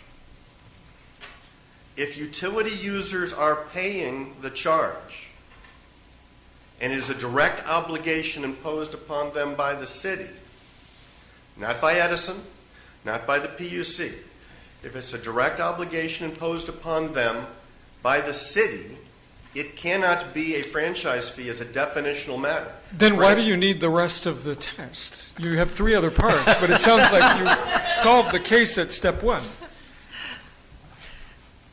The trial court identified my clients as taxpayers, said that from their perspective it looks like a tax, but we're going to look at it from the perspective of Edison. My proposal is that by identifying the payer from that point forward with the other parts of the test, you must look at it from the perspective of the persons paying the charge. You can't step away from that and say, that charge was collected by Edison and they're writing the check to Santa Barbara. They're really paying it. So, Mr. They're Heinrich, not paying. Mr. Heinrich, you have 30 seconds to wrap up before your time expires. My clients receive no benefits from their payments. My clients were imposed this obligation by the city by the ordinance. It cannot be a franchise fee. Thank you. Thank you. So, Mr. Colantuono, 2 minutes. Just a few points, if I may. The franchise was presented to the PUC as a franchise fee. The letter in the record that Edison sent to the PUC described it as such, and of course Section 2 of the ordinance describes it as such. Before you get too far away from what opposing counsel said when he left the podium, no benefits. You Can anticipated you answer that? you anticipated my next point. You're looking through Ordinance 5135 for purposes of economic incident of burden, and you're refusing to look through for economic... I mean, in all the other cases, in Sinclair Paint and all the cases that I cited, there was a payer and there were benefits. Here, where are the benefits to the people who are paying? You're only looking through the transaction for purposes of who pays, and you're not looking through the transaction for purposes of who benefits. If the payor is the electricity customer, they're getting electricity. Because if they don't use electricity made possible through our Well, there are lots rights-of-way- of cases that say there has to be a benefit. Right. Are there any cases that say there doesn't have to be a benefit to the payor? The franchise fee To the- cases are not in the line of cases that you nicely summarized in Sinclair Paint for a reason. There isn't a cost limit here, and there can't be, because how are you going to evaluate the rent for the office that we're renting to the travel agent? How are you going to evaluate the rent for the duck pond boat? It's just these are different animals. So do you want to respond to the argument that this case is different because the city has imposed the fee, the obligation to pay the fee directly on the ratepayers rather than traveling through Edison? The Chief provided the answer when she pointed you to Section 5C of the franchise, which starts with the conditions precedent to the duty to pay the additional 1% is running through the PUC's process. So the question is, who bears the responsibility for the PUC's decision to isolate this portion of Edison's cost structure to Santa Barbara? Does the PUC have the power to strip Santa Barbara of their charter city power to impose a franchise fee? No, and they say they don't. But if you accept the conclusion that my opponent is offering, you are using economic incidence as the measure of a tax, and therefore you're giving the PUC the power to limit the rights of a charter city. And I think economic incidence is over-inclusive. You need a test that distinguishes the first percent from the second percent. You needed a test that distinguishes other franchise fees like cable television franchise fees. You need a test that would allow the right-of-way permit fee here, which we charge them when they cut open our streets to maintain their infrastructure so we can recover our costs to repair it. That is a regulatory fee, and that is limited cost. But how does this test of economic incidence change that? What's making this a hard case, if I might, and I know I'm running out of time, is because we're dealing with a highly regulated investor-owned utility, their cost structure is transparent in a way that the travel agents is not. But the economic realities are the same. Capitalist businesses make a profit by recovering all of their costs. Unless there are questions, I'm sure I've taxed your patience. Pun intended. Thank you. Thank you, Mr. Colantuano and Mr. Heidenreich. The matter is submitted.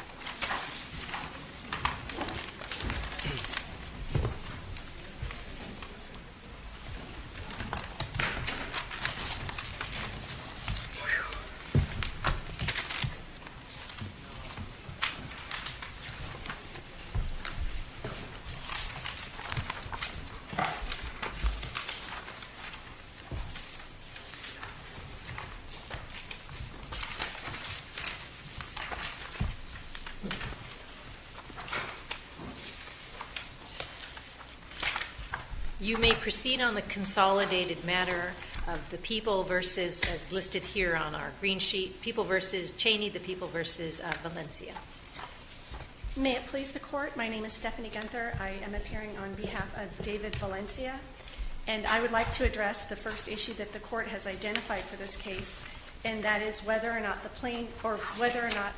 the definition of dangerousness as defined in Penal Code Section 1170.18 applies to petitions under 1170.126. The plain meaning of the phrase as used throughout this code is plain and unambiguous. When the statutory language is plain and unambiguous, we presume that the legislature intended what it said and said what it intended. Counsel, you said the legislature, and of course we're dealing with an initiative here. Could you share with us your perspective on whether we should interpret statutory enactments that come from the legislature in any way differently from initiatives enacted by the voters, or should we interpret them precisely the same way? Precisely the same way. The presumption applies to both the legislature and the people when they're enacting propositions.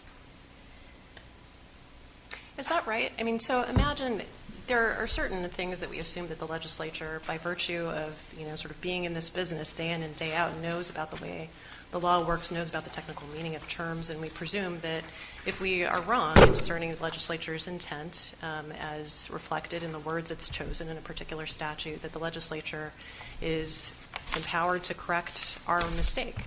But the electorate, it seems, is in a different situation. We're talking about people making the ultimate decisions who may not be familiar with the technical meanings of particular legal terms.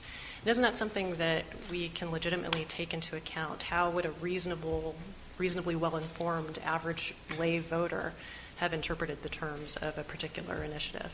I think that it would be unfair to have two standards of law, that if it's a law created by the legislature, we're going to give them more deference to the intent versus law created by the people, that we are going to hold their hand a little bit more. I don't think that that's fair. And I think that's why we do apply the same standards to both. And can you say why you think it's unfair? I mean, isn't it in some ways more fair to be a little bit realistic about what an average voter who's reasonably well informed about the law but not a professional legislature would understand by the meaning of the terms used? When you endeavor to get into law writing, you're making a choice, and you're choosing to go into this arena. I think that when you choose to go into any arena, you are going to accept the laws and the rules that apply to that arena. So is that kind of the same as if you choose to represent yourself? You're going to be held to the same standard as a lawyer would be. I like that. That's, yes, very good. May I ask you this question? Could I just ask one follow-up question? Yeah. Thank you. So if I'm understanding your argument, if the people choose through the initiative authority to act like legislators, then we ought to treat them like legislators. Yes. Okay. Thank you. Prop 47, it says, as used throughout this code, that is the explication, unreasonable risk of danger to public safety means unreasonable risk that the petitioner will commit a new felony, etc. As used throughout this code, which is what we're dealing with, where is it used throughout the code besides Prop 36? Nowhere else. So what else? Oh, go ahead. It's very telling. First of all, in Penal Code Section 1170.18, they actually use quotations, unreasonable risk of danger to public safety. I think that's very telling that that whole phrase is very important. That definition or that title is very important. And it's only used in one other place. And the only other place is a statute that it cut and paste practically in creating Prop 47. So if it's not given effect there, it's just rendered an idle enactment. There's no other effect it could have, as the law currently stands. If the phrase is not given effect, then because there is only one other place in the Penal Code that it would apply, and that is in petitions under Prop 36. So it's as if the opposing position would be as if those words were stricken. Yes. From the statute. What would you say to an argument that would advance the idea that maybe the voters enacted a statute that includes that phrase just because it might have prospective future effect if the legislature or if the voters enact something that says, unreasonable risk to public safety and so on? Let me see if I got the question. In other words, recognizing that right now the only impact of those words is on Prop 36. What if somebody said, well, maybe the intent was to affect future legislation if those words happen to be used in future laws? I think that's hypothetical. Obviously, it is hypothetical. Your question's hypothetical. But I don't really understand its application. When we enact the law, we are presumed to understand the impact that it has. We are presumed to understand all the laws and how it may impact other laws. And this is an example of the principle you were underscoring in response to Justice Corrigan, right? We treat voters the way we treat legislators. Yes. And isn't the rationale for that to essentially cabin judicial discretion in interpreting laws? By which I mean, it doesn't really, we say these things as presumptions, as interpretive presumptions. We say, for example, that the electorate or the legislature is presumed to know the background law against which they are legislating. It wouldn't matter if there were the strongest evidence in the world that the legislator legislatures or the electorate knew absolutely nothing about the background law, we would still apply that presumption. I agree, yes. So it's not an empirical statement about how well they actually do or don't understand the background law. It is instead a device to ensure that the judiciary interprets the law as written instead of wandering off and doing something that looks behind the legislature's words and then gets into a whole quagmire of what did they know, what didn't they know, and having empirical estimations of that. I think that's why the first rule of statutory construction is so important, that we, the plain meaning rule, because it's a very objective rule. And so we don't, because I think asking what did the voters really know that they were doing, what did the voters really intend they were doing, that's very subjective. And it's, and a lot of the other subsequent rules of statutory construction that you get to only if you have to tend to be much softer and more subjective. Well, of course, we only get to extrinsic sources if we have to, but we also have said over and over again in the context of statutory interpretation, both in initiatives as well as regular legislation, that we're looking for intent and purpose. So just, I take your point about text, but presumably you're not suggesting that we shouldn't look to intent and purpose. You're suggesting the text tells us something pretty clear about the intent and the purpose in this context. Is that not the case? Correct, yes. So let me ask you about that. It doesn't just our interpretation doesn't stop at plain text, although that's a very strong statutory construction. We rely upon it. It's one of the first rules we rely on. On the other hand, when we look at the context and purpose of Prop 47 and the context and purpose of Prop 36, to which your argument is that it applies, several things come to mind about Prop 47, does it not? First of all, Prop 47 was noticed to the people as a reduction of felonies to misdemeanors and a reclassification and resentencing scheme for those misdemeanors, versus Prop 36, which was about violent and serious felons and a reform of the sentence of those felons, a reduction in sentence to those felons. So Prop 36 dealt in the world of felonies, and Prop 47 the world of classifications to felonies to misdemeanors. And further, if that language throughout the code was meant to apply to Prop 36, I wonder why, without any other language, it applies to the last 2 days that Prop 36 sentencing recall procedures could in fact be enacted, right? So Prop 36, which was the Reform Act of 3 strikes, was a 2-year window for those folks to recall, to get their sentences recalled and resentenced if their third strike was not violent or serious and didn't otherwise qualify. So by the time Prop 47 passed and became effective, there was only 2 days left on that 2-year window. And in fact, the vast majority of Prop 36 petitions by inmates who were serving 25 years to life had already been litigated. Yet Prop 47 spoke to no procedure about how to use that new definition of risk to those thousands of petitions that had already been litigated. Did it? It did not. Is that a problem for us? I don't think that is a problem, because the Estrada rule is that when we are reducing the punishment, and by reducing, by taking away this discretion to sentence somebody to 25 to life, by reducing that dramatically to only giving them the 25 to life sentence when they meet this new definition of dangerousness, I think the Estrada rule applies. And Estrada it's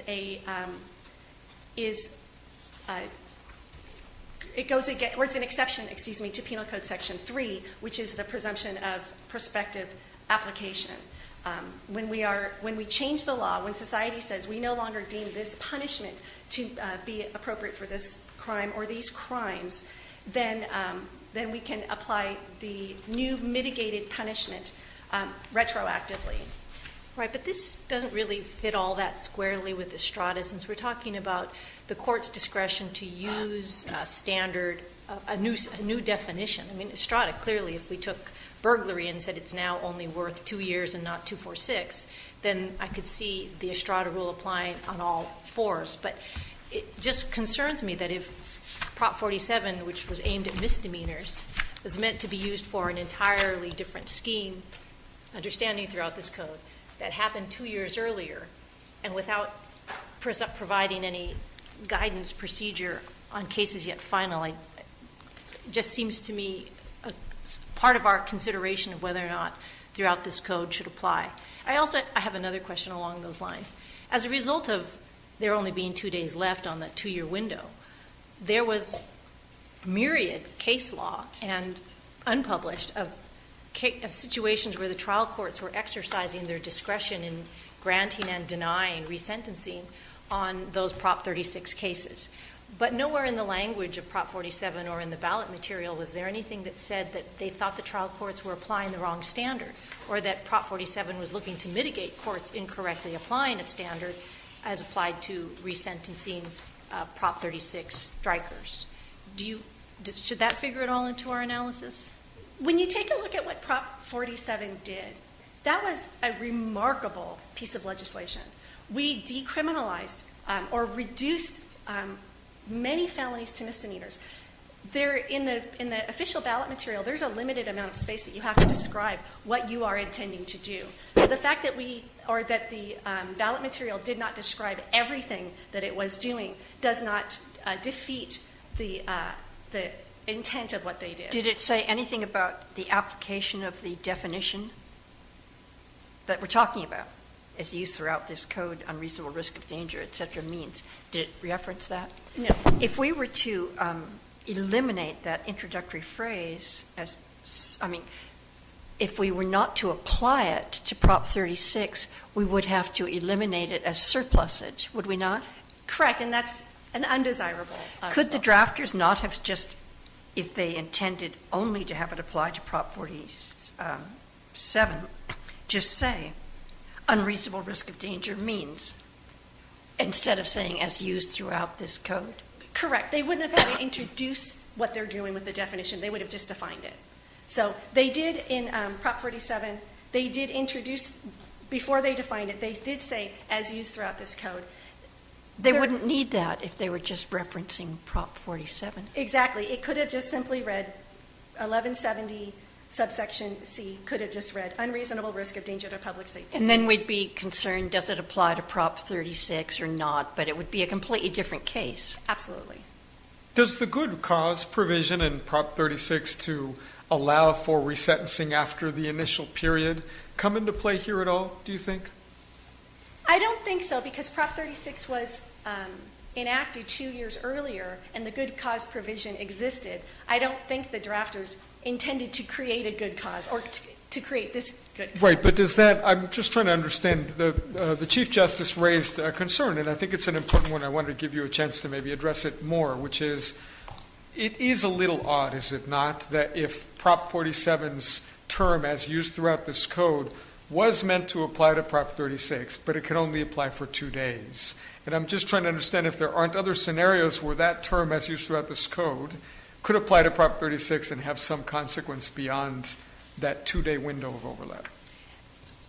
I do believe that if your Prop 36 petition was denied based upon Judge Smith's hand-sewn standard, because there was no standard back then, and then now the court, if the court finds that unreasonable risk of danger to public safety is the definition for Prop 36 as given in Prop 47, I think that the new definition would give you good cause to go back to have your petition relitigated under the now judicially defined standard. Thank you. So, Ms. Gunther, thank you. And I only say this because the way you've split up your time, you'll have 2 minutes on rebuttal, but I know that Counsel for Cheney is also. So if you want to take 30 seconds to wrap up your primary arguments, that's fine. My primary argument is this, is that the plain meaning of the language controls, and that there is no exception that applies here. There's no exception that we can find in the statute or even in the official ballot material because there is no affirmative evidence that the voters or that the intent was that it not apply. And the plain meaning rule shows that the intent was that it does apply. Thank you. Thank you.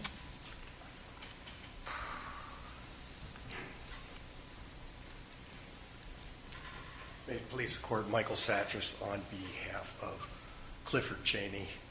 And we know that the electorate intended to apply its definition that it prescribed in Proposition 47 to Proposition 36 cases because that is what it said. It said in no uncertain terms, this definition shall apply as used throughout this code.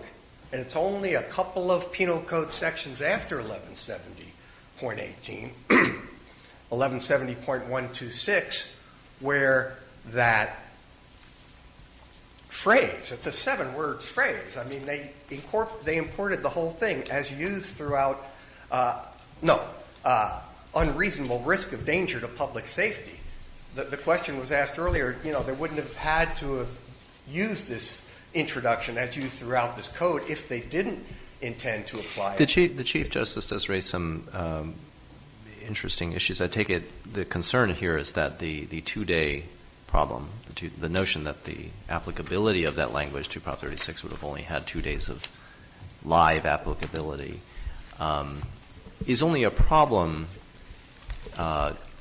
if you reject the notion that the voters intended to adopt essentially a notion of dangerousness that they wanted to standardize essentially across the criminal code in California. That was that's why they chose this expansive language, or at least that's the inference. That's certainly right? The inference. And so the difficulties of reopening concluded Prop 36 resentencing litigation is perhaps tangled and difficult and whatnot, but it's just something that the courts will figure out. Right. Plus, it's not that difficult. And, in fact, the vast majority of cases had not been decided by the time that Proposition 47 was enacted. Certainly the vast majority of petitions had been filed by that time, but no case had become final by But then. even if they had been concluded, even if they had completely been concluded, the voters of California are entitled to change their mind, are they not, about what the definition of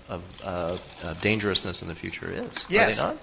And improve their retroactive provision, where before it wasn't uniform, so that you had different counties and different judges determining what's an unreasonable risk of danger. So Mr. Cheney, coming from the rural county of Amador, who had no disciplinary violations, a model prisoner, it was a drunk driving case, you have a judge finding that. So not only did the electorate want to standardize it, they realized from the experience of Proposition 37 that they could improve.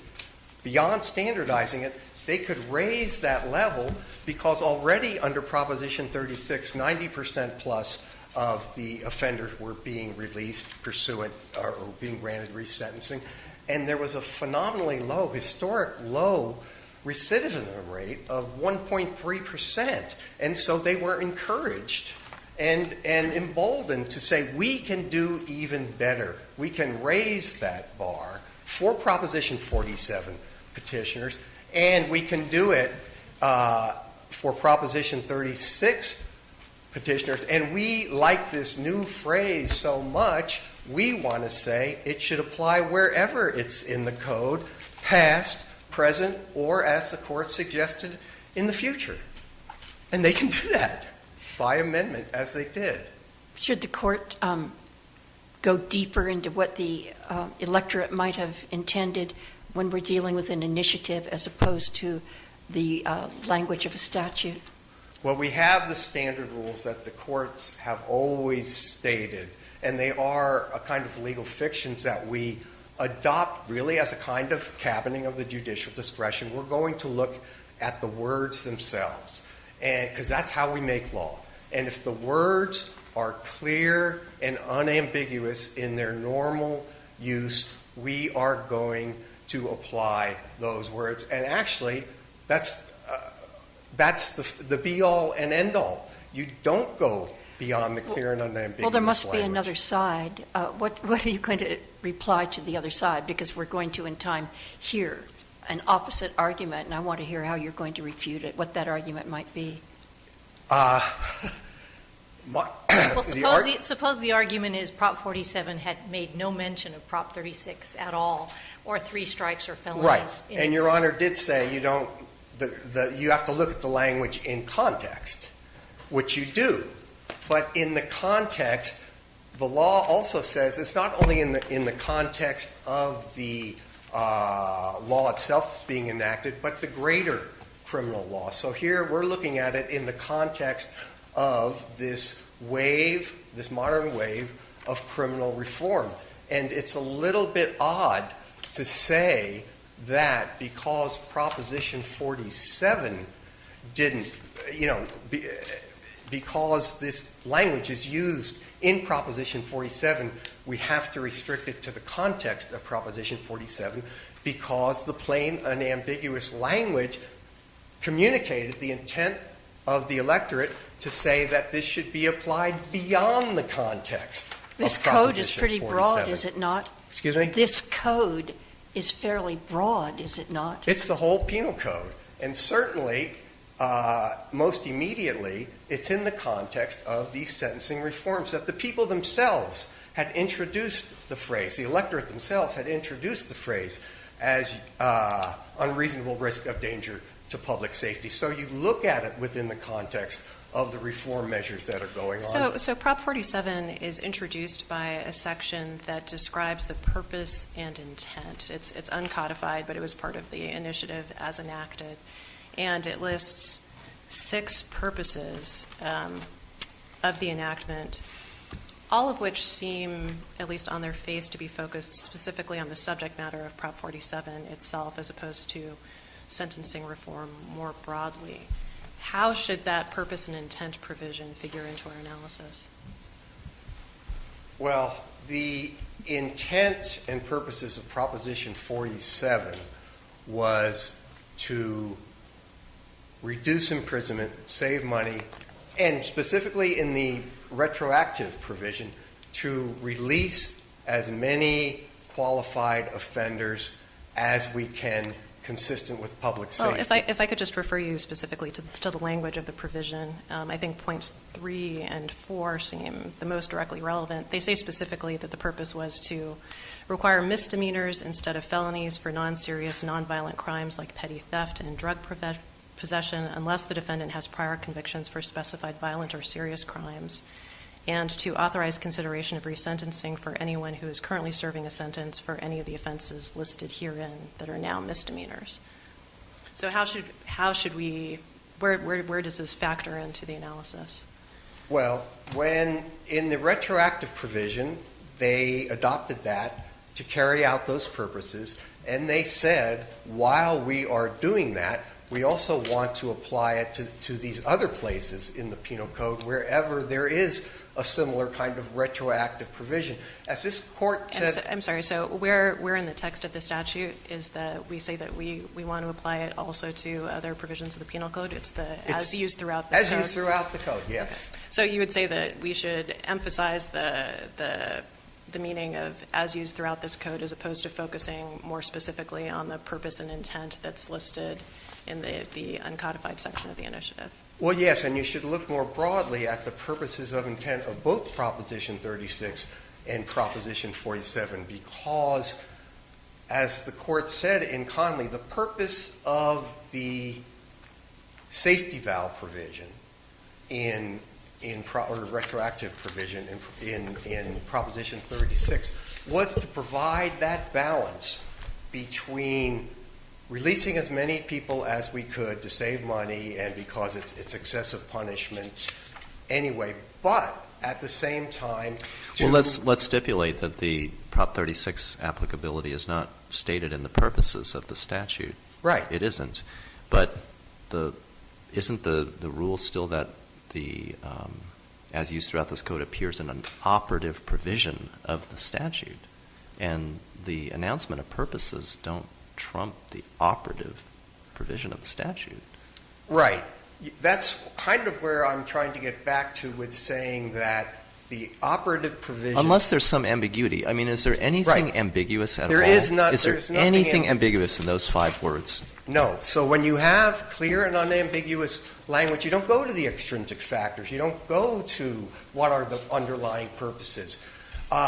Without being too dramatic, you have to rely on the language because you lose the stability in the law and you lose the consistency in the law if you start trying to divine the intent of the electorate from numerous other. But let's go back to that uncodified purpose section that Justice Kruger brought up. So to the extent that we treat that as part of the text of the statute, which it is there anything inconsistent with that text in applying as used throughout this code and what follows to it to Prop 36?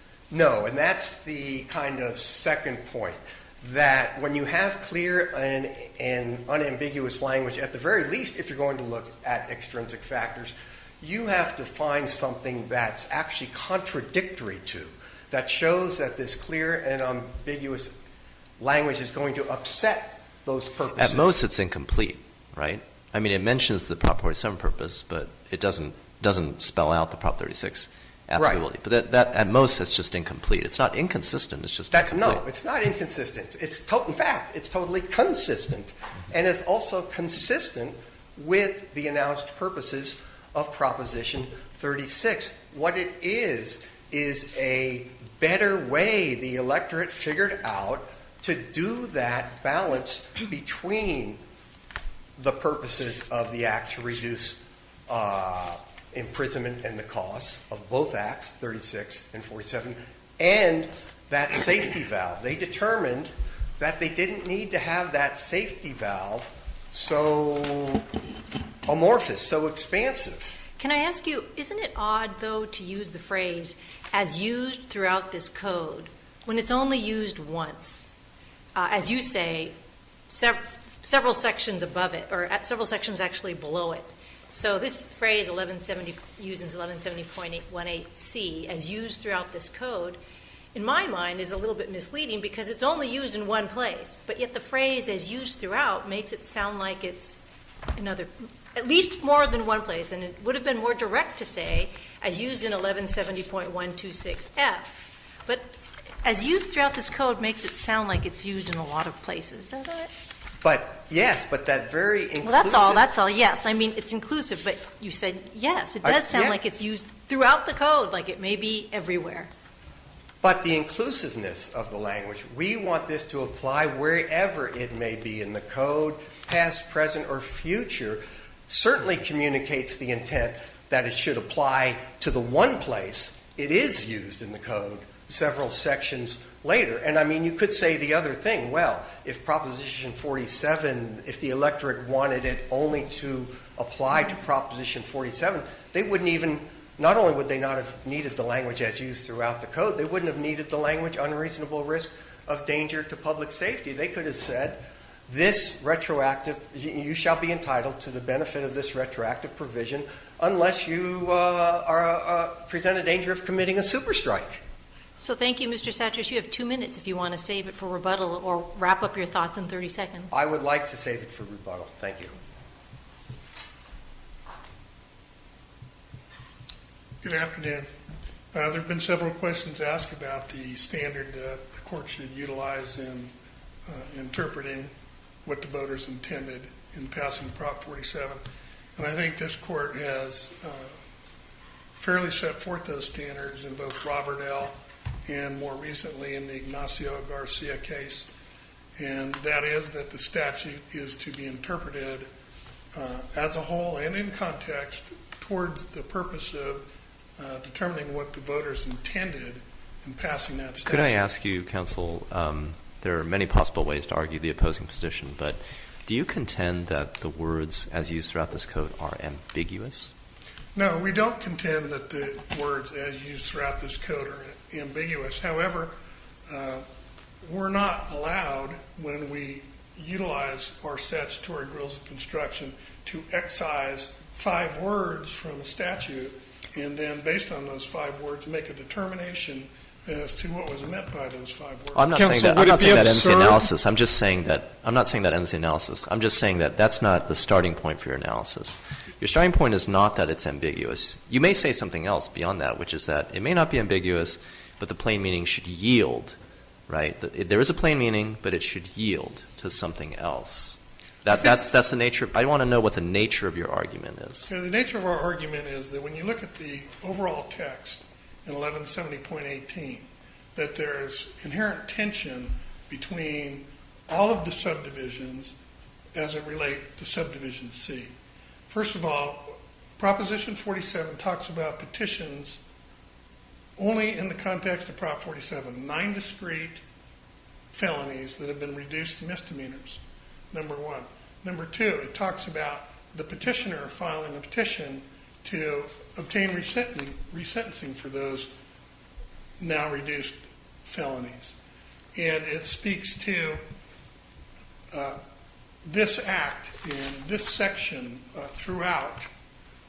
The terms "the petitioner" are used throughout.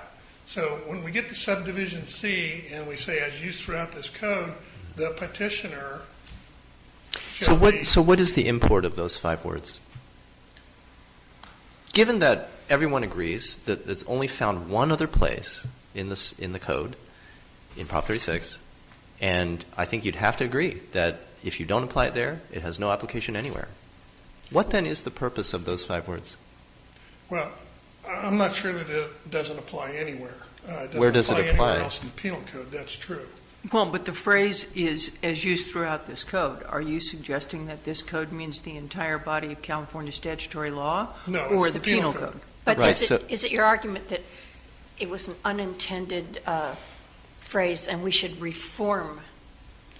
We've agreed it's not, or at least it's been suggested it's not ambiguous. So is the suggestion now that we should reform it and take that phrase away? I think that when you look at the overall text that was provided to the voters, and specifically the uncodified Section 3, Paragraph 4 of that section, which talks about resentencing, it talks about resentencing individuals under petitions filed under Prop 47 for these offenses. But then So if the Part 5 here talks about require a thorough review of criminal history and risk assessment for any individual before resentencing to ensure that they do not pose a risk to public safety. And then 6 talks about savings of state corrections dollars. So that's not the only purpose.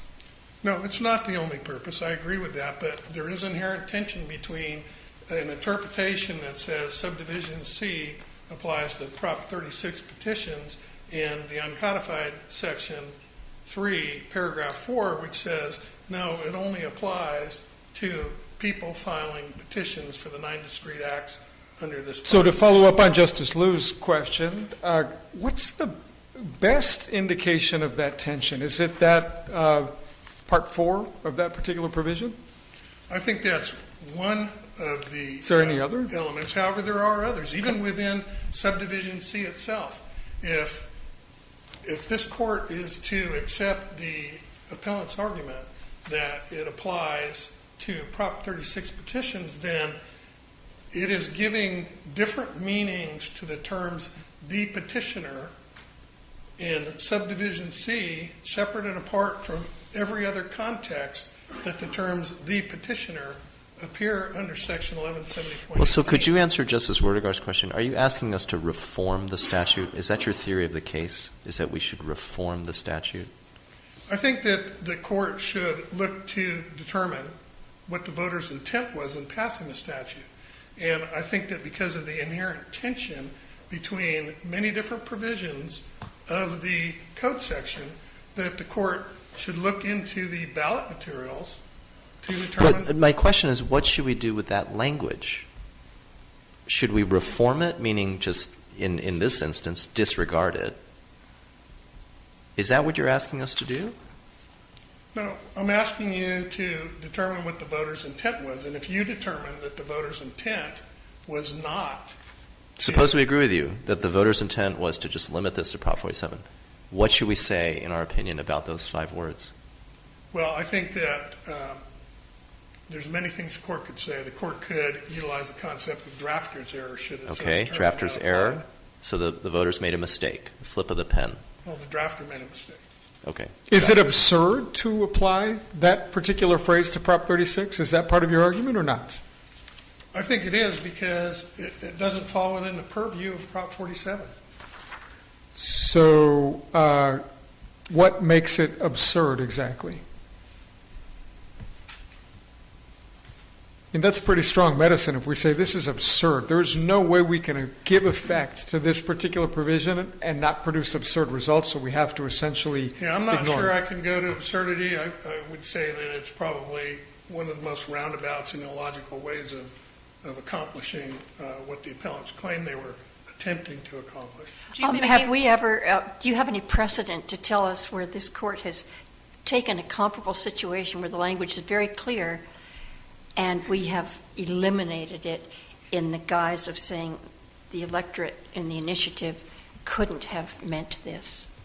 I can't point to a case where the language was unambiguously clear. I do know that in Robles and Garcia, this court has in fact used the concept of drafter's error to reform a statute. Would you be making the same argument if this were an enactment of the legislature as opposed to an initiative enacted by voters? Yes. So your theory of the case is drafter's error, that the drafters, we all know, you're telling us we all know what the intent here was, and it wasn't to reopen all this Prop 36 litigation. And so the drafter just made a mistake. That's your theory of the case? Yes. Okay. Well, if the drafters made a mistake, but after they've done their drafting, the people enact what they have drafted, shouldn't we give deference to what the people enacted, regardless of what the drafters meant? Well, I think we have to give deference to what the people intended to enact, and the only way we can do that is to look at what the people were told when they were presented with this proposition. And if you look throughout the legislative summary and the actual text of the statute itself, the people were told that it was only going to apply to the 9 discrete acts falling within Prop 47. Are you concerned at all about the prospect of abuse of the initiative process if we don't resolve the tension you have identified between the scope of the as used throughout this code language and the substantive provisions of the initiative? Not if this court determines that the actual intent of the voters was not to extend that provision to Prop 36. That's kind of a circular petition. answer. I mean, is your position that if we do not limit this application to Prop 47, as you suggest, the voters were told this is only going to apply to this discrete number of crimes, then it would encourage drafters to slide in other language that would run counter to what the voters were told explicitly would be the impact of voting in favor of the initiative. I would agree with that. Okay. So if we were to apply this language to Prop 36, why would it be in contravention of what the voters passed when they agreed to Prop 36? Well, the legislative summary for Prop 36 says that the intent of Prop 36 was to restore the original intent of the voters when they originally passed that provision. And within that legislative analysis and summary, there is about a one-paragraph section dealing with the discretion that's going to be accorded to trial judges in determining whether or not an individual constitutes an unreasonable risk of danger to public safety. And that was one of the ways that Prop 36 was sold to the voters, was that, yes, we're going to allow people that are now currently under 3-strike sentences to repetition the court, but the courts are going to be the gatekeepers on this. And we're not going to give them any limitation as to what type of evidence they can consider in making that determination. Whereas if we import the definition under Prop 47 into Prop 36 resentencing proceedings, we basically strip the trial court of most of its discretion in that regard, because it's going to have to be determined within the confines of whether or not the petitioner is likely to. That's all true. I think that's all true, but I mean, the only question is whether the voters in Prop 47, 2 years after they enacted Prop 36, had a change of mind, right? I mean, that's what we're debating here, it seems to me. I guess, I want to ask whether or not, along those lines, we should apply the presumption that we normally do, that the lawmaker is aware of the background law. Well, I think that presumption does apply. I think it's somewhat eroded in this situation because we have provisions within the uncodified section of 1170.18 that actually contradict what Where's the contradiction? in Section 3 of the uncodified section, paragraph 4, where it talks about resentencing is only going to be for individuals that commit one of the 9 discrete misdemeanors. Well, I don't really see where the contradiction is. I mean, that's just an announcement of what Prop 47 does, but it doesn't contradict the voters' broad statement that, as used throughout this code, the dangerousness shall be measured in this way. Well, I think in the context... It's just incomplete. I mean, it just talks about Prop 47, but it doesn't talk about anything else. I think in the context of there being no mention of Prop 36 anywhere in Prop 47... You draw negative inference from that. Exactly. That's pretty tough. I mean, you're now stacking up a negative inference from an uncodified purpose section to defeat the operative language of the statute, which is said in express terms that you concede is unambiguous. Well, I think that's no match. Okay, well, that's not the only place that there's contradictions. I mean, So what's your best example of a contradiction that is not in this particular provision, that involves purpose and that is uncodified? Where else would you look to show us that there's a strong contradiction? Well, I think we're constrained to the ballot materials in this case if we're looking for contradictions, so I would not go outside those materials. Well, okay, but where in those materials can we find something other than the negative inference that Justice Lewis suggested is a weak read? Well, I think in the ballot materials themselves, in the legislative summary, it talks about what the scope of Prop 47 is and what it's intended to do. And it repeats at least twice that the only resentencing that's going to occur are going to be for misdemeanors for the 9. So if we were to reduce your argument to its essence, it would be something like, I think, and if I'm wrong, tell me I am, you can't tell the voters that the only effect this is going to have is to affect these 9 or whatever the number is, misdemeanors, and then slide in language someplace else that seems to run counter to that representation. I think that's a fair assessment. Okay. Are you concerned? I mean, you're not the judiciary, so perhaps you're not as concerned. But I guess my concern, sitting on this side, is your theory is not. I mean, it's not non-commonsensical. Of course, it's commonsensical what you say. I think you're right. The purpose and the ballot materials and all of that support what you say. But the part that really, I think, is bothersome is that you're asking the courts, in essence, to go behind the enactment. You're asking us to essentially rewrite things. And, I mean, on the theory that this is, as you say, drafter's error, that just opens a whole panoply of things in the checks and balances, in the separation of powers that I think ought to be done only extremely sparingly. And I would worry that in the next case, the AG may be up here saying, doesn't matter what the voters intended. When there's plain language, courts should follow it because that appropriate, not just because it corresponds to some empirical estimate of what the voters wanted or whatnot, because it appropriately cabins the judicial role. We should not be a wide-ranging, roving body of inquiry into what the electorate actually did or did not understand. What tools do we have, really, for doing that when the language has been made, as you say, unambiguous? Well, I think, as I said, that language, if you excise it from the statute, it's unambiguous. But I don't agree with the proposition that it's unambiguous when considered in the text of the entire statute as a whole. So you would say that ambiguity is created, regardless of what this finite number of words may mean in the abstract. Ambiguity is created when you tell the electorate, here's what this really means.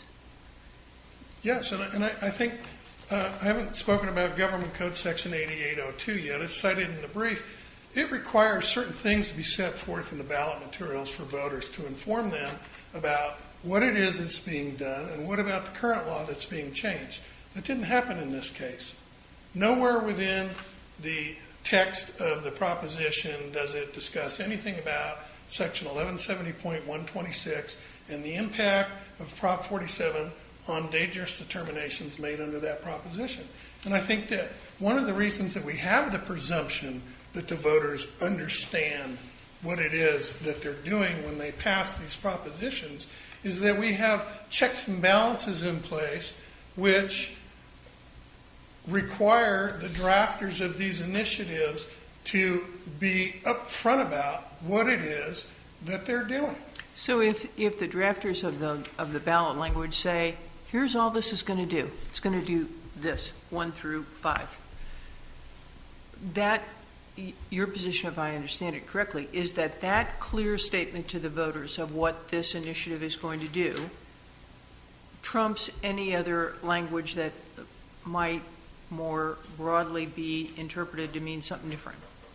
Well, I think in this case where we have several instances of that, where within the text of the statute itself, in the legislative summary and analysis, where we have several instances where the actual text in the statute that was passed has been eroded by these statements, yes. But there's this said, as used throughout this code, including in Proposition 36, this is what it means. Is there anything else anywhere in the statute that would trump that? And you may answer the question, but your time's expired. No, I don't think there's anything else in the statute that would trump that. Thank you. Thank you.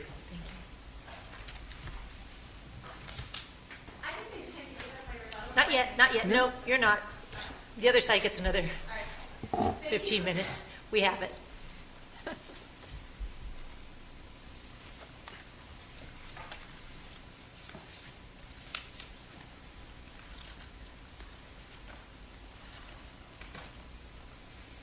May it please the Court, Darren Endermill for the People and People versus Cheney. I'd like to spend most of my time today discussing the retroactivity issue, but before I get there, I want to discuss a couple of points that have been discussed already. First, to the questions regarding what specifically in Proposition 47, whether the text or the ballot materials, is there a conflict with an application to Proposition 36? And I would point to the first two sentences in the proposal in the ballot materials. This measure reduces penalties for certain offenders convicted of non-serious and nonviolent property and drug crimes. The measure also allows certain offenders who have been previously convicted of such crimes to apply for reduced sentences. In my view, that is essentially an exclusivity provision that shows that this type of relief and this proposition is not applied to other individuals who have been convicted of other offenses that are not the specifically enumerated Proposition 47 offenses. But do we get to consider that provision that you just read if we don't first conclude that the initiative itself is ambiguous on this point? I would agree with you, and to that point, I agree that the 5 words as used throughout this code, that's not ambiguous as a phrase. But this court's duty is not to construe a phrase in isolation, but to construe it in the context of the entire statute. And Proposition 47 as a whole is ambiguous because it talks about a petitioner being a... I don't know. We're using the word ambiguous a little loosely here. Ambiguous doesn't mean there's 2 possible ways to read an overall statute.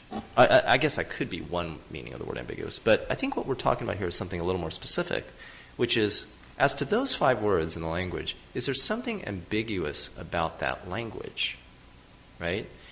From there, that's not the end of the analysis. I mean, no statutory interpretation ends just with plain meaning. There are other arguments that can be made beyond plain meaning. But I think you're acknowledging, are you not, that the 5 words are not ambiguous in that sense. No, not, there are not in 2 isolation. different meanings of the words as used throughout this code. Right. You are urging actually us to discard. It's not between 2 different meanings of that phrase. You're saying there's one meaning, please discard it.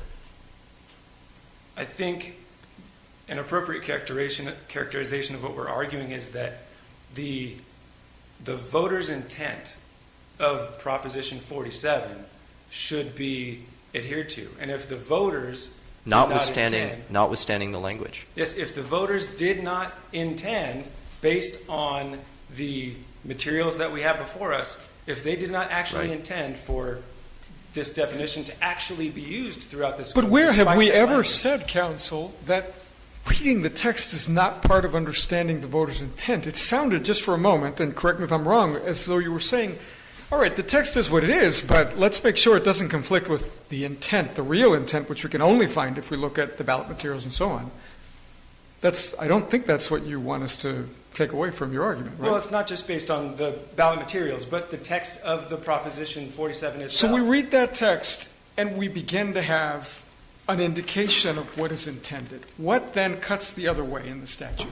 Well, a voter, and even an overly discerning voter, who reads the entire text of the statute uncodified. I can't imagine that any voter codified, can be overly discerning. And all of the the materials in the ballot pamphlet would not be able to come to one conclusion that yes, this Proposition 47 does apply to Proposition 36. That overly discerning voter would also have read 2 pages further in the penal code and discovered that Prop 36 uses the exact same language.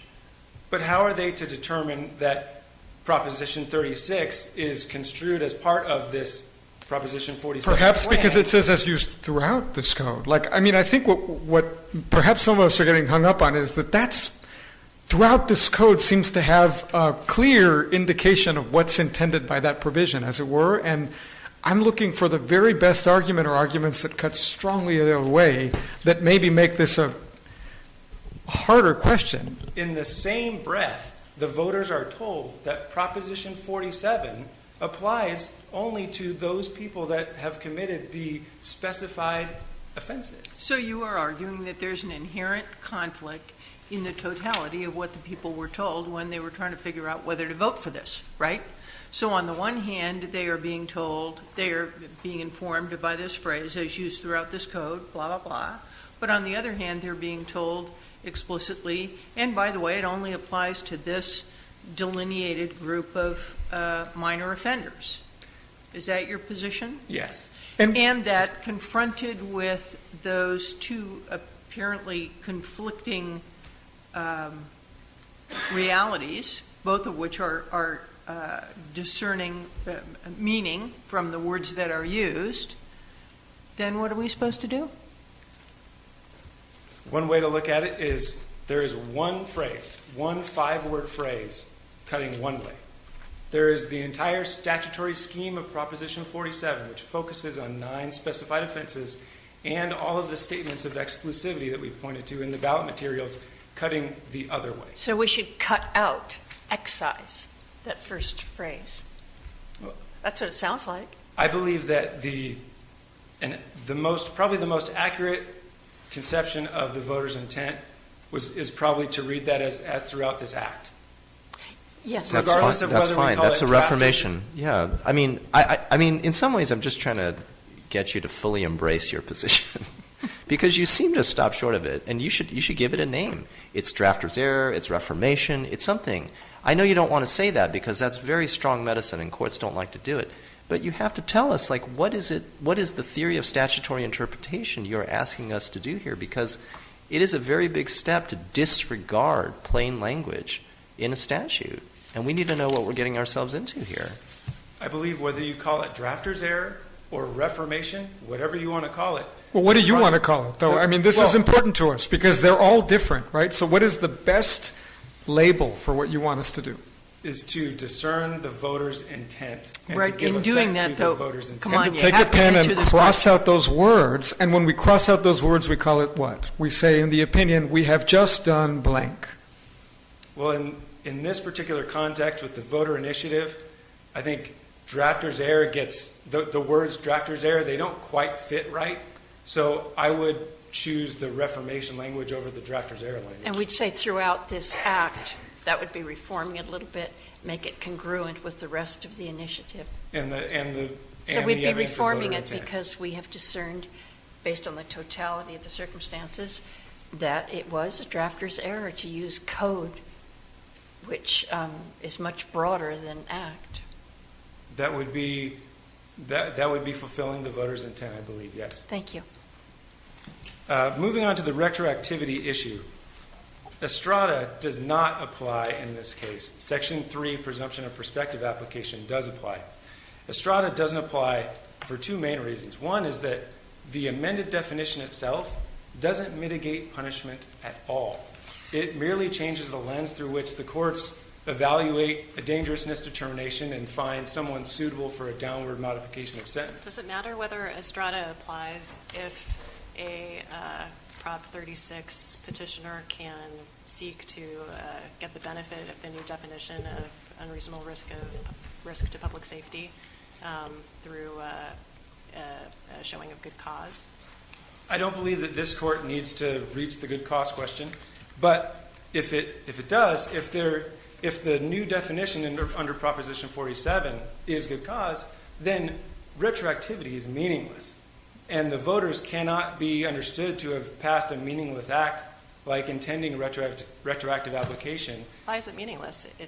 The voters could have chosen not to put in an exception for good cause in Prop 36, but having done that, what indication do you have that the voters wouldn't have intended good cause to be established under these circumstances? Well, if good cause is established, then they would not also have intended a retroactive application of Proposition 47 to Proposition 36.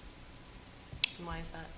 Because you would not need retroactive application, because you can now file under good cause, you could apparently file a new petition, which would then necessarily be a prospective matter. Right. And so what indication do we have in either enactment that the voters didn't intend precisely that? So to render the usual question about retroactive versus prospective application of ameliorative criminal enactments sort of largely beside the point. I'm not sure I entirely understand your question. So I guess my question is, let's set aside this question of prospective application versus retrospective application. What indication do we have that the voters who chose to include a good cause exception in Prop 36 in the first place wouldn't have intended for good cause to be triggered when there are subsequent changes to the law that may benefit people who have already sought resentencing under that initiative? I believe that the good cause provision is essentially one that allows someone to file a timely Proposition 36 petition outside of that 2-year window. Regardless of which definition applies, there is no excuse for not filing a timely Proposition 36 petition in these cases, because regardless of which one applies, you need to have a Proposition 36 petition first. And because good cause is an excuse for not filing a timely Proposition 36 petition, and there is no excuse for not filing a timely Proposition 36 petition to litigate the issue of which definition applies, then it shouldn't constitute good cause. Couldn't a petitioner conceivably take into account when deciding whether to file a petition what the prospects were for actually receiving the benefit of Prop 36 based on a judge's existing discretion to determine whether or not releasing that person would pose a risk to public safety, and might not that analysis change if Prop 47's definition of that operative term were applied in the Prop 36 context? Well, they had, I realize it's a limited time frame, but they had 2 days to file that Proposition 36 petition if they believed that the new definition, which they were undoubtedly made aware of, would apply to them. And 2 days is indeed not a lot of time. Right, but we shouldn't benefit defendants who simply wait around for a fortuitous change in the law when, in fact, they already filed their Proposition 36 petition. Why would they file a Proposition 36 petition if Proposition 47 petition was available to them? Certainly, Proposition 47 relief is much better than Proposition 36 relief. And no one would file Proposition 36 petition over or instead of a Proposition 47 petition. So if you're analyzing the question of retroactivity versus prospective application, take the vast majority of petitions that had been filed during that 2-year window had not yet been adjudicated by the time that window closed. At what point, what is the date on which we evaluate whether or not the application of this new definitional provision is prospective or retrospective? I believe it's the date of the dangerous determination. So any dangerousness determinations that had been made at the time Proposition 47 became effective, those would necessarily require retroactive application. Going forward, even if a Proposition 36 petition had been filed prior to the passage of Proposition 47, but no dangerousness determination had been made yet, then if Proposition 47's definition is to apply to Proposition 36 proceedings, it would apply to those that had not been determined as of the effective date of Proposition 47. I wanted to just briefly, because it was in Valencia's reply brief and I didn't have a chance to respond to that, but the Holder case that appellant claims is instructive on whether Estrada applies simply does not apply at all. It was not a retroactivity case. It was actually a prospective case, much like the scenario that we just discussed, where there was a recall and resentencing procedure that was passed. The defendant then filed a recall petition subsequent to the passage of that act. The court in Holder did not apply Estrada or its presumption of retroactivity because it simply didn't apply at all and couldn't have applied because that amendment didn't mitigate punishment for a particular criminal offense. Unless there are any other questions, I'm prepared to submit. Thank you, Mr. Indermill. Ms. Gunther, you have 2 minutes.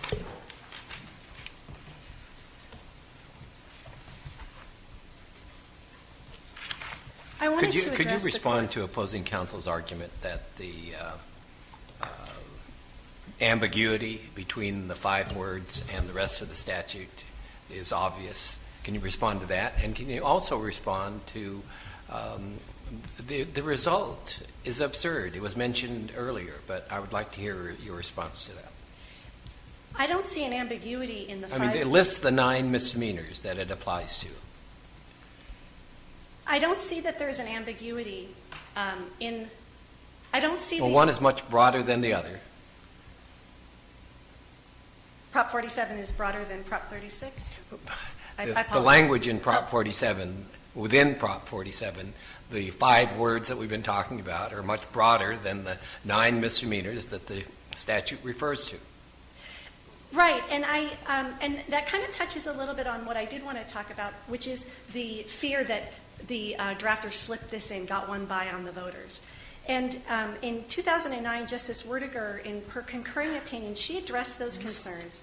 And she said that the specific language of an initiative measure typically represents a delicate tightrope walk designed to induce voter approval, a balance that judges too easily upset by reading their own policy preferences into the measure's language. Well, and I would wholeheartedly agree with my colleague and the wisdom of that observation. My concern is what happens when you tell the voters something like, this initiative is only going to apply to these 9 misdemeanors, and then you also use, intentionally or otherwise, you don't need to ascribe nefarious motives, but it does seem to me that there's an inherent conflict when you say, ladies and gentlemen, if you vote for this, it's only going to give relief to these 9 classes of people.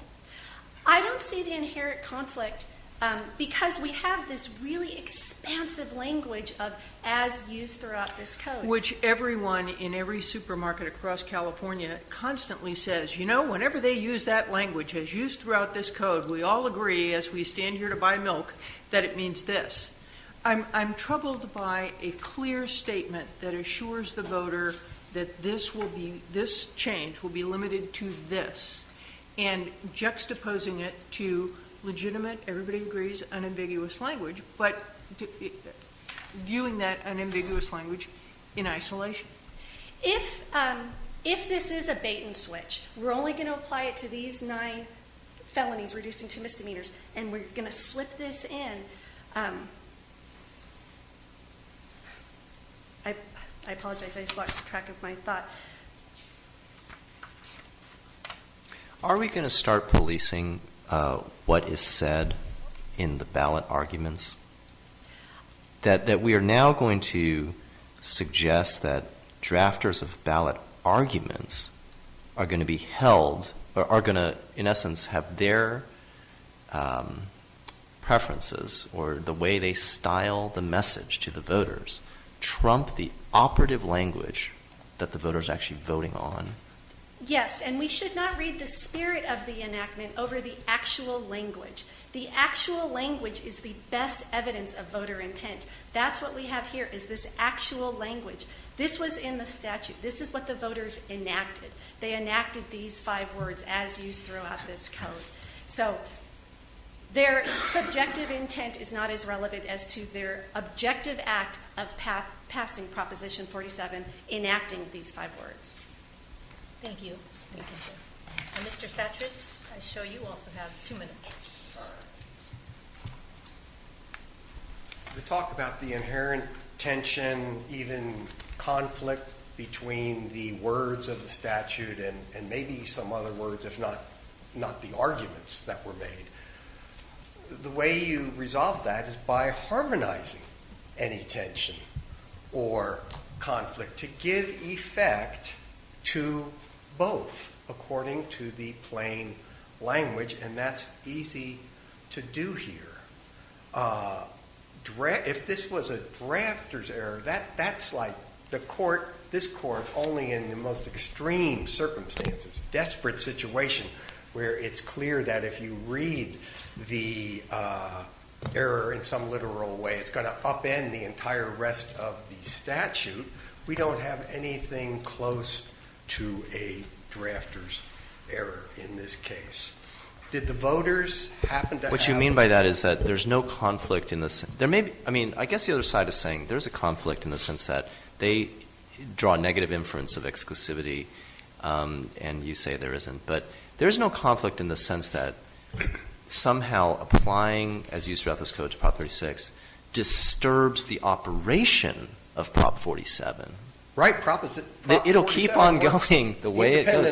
It'll just have an operation of another law. Right. And Delancey was the case, this court's case, that said, we do not take a negative inference from a argument or a summary of a statute to trump the statute itself. And Cervera was also a good case on that. This court, from day one, adheres to the plain language of the statute unless somehow interpreting that would upend and thwart the purposes of the statute in which that language is found based on the other plain language in the statute. And so what really is being asked is what this court has said time and again it will not do because of the limits of the judicial power, and that's rewriting a statute under the guise of interpretation. We're going to rewrite this statute by saying as used in this section instead of as used in this code. And as the court has observed, that's a very dangerous road to go down. The fact is the voters did have a change of heart between the two propositions in one respect only. They took the entire retroactive provision, found one way we can improve it to better accomplish the purposes of both, and that's to provide this uniform, strict definition for unreasonable danger that's going to allow, we already have 90% getting out with a 1% recidivism rate. This is going to allow virtually everybody to get out. There's still going to be that dangerous, dedicated gang member or whoever who the safety valve will operate for, but we are going to improve that instrument. And everything about the nature of that change supports the notion of, yes, we want to apply that to the very cases where the original undefined definition led to people who could have been safely released but were not. So it's a curative, remedial measure that will apply. Thank you, Mr. Satcher. Retroactively. Time's expired. Okay, thank you, counsel. The matter is submitted. We stand in recess until tomorrow morning. All rise.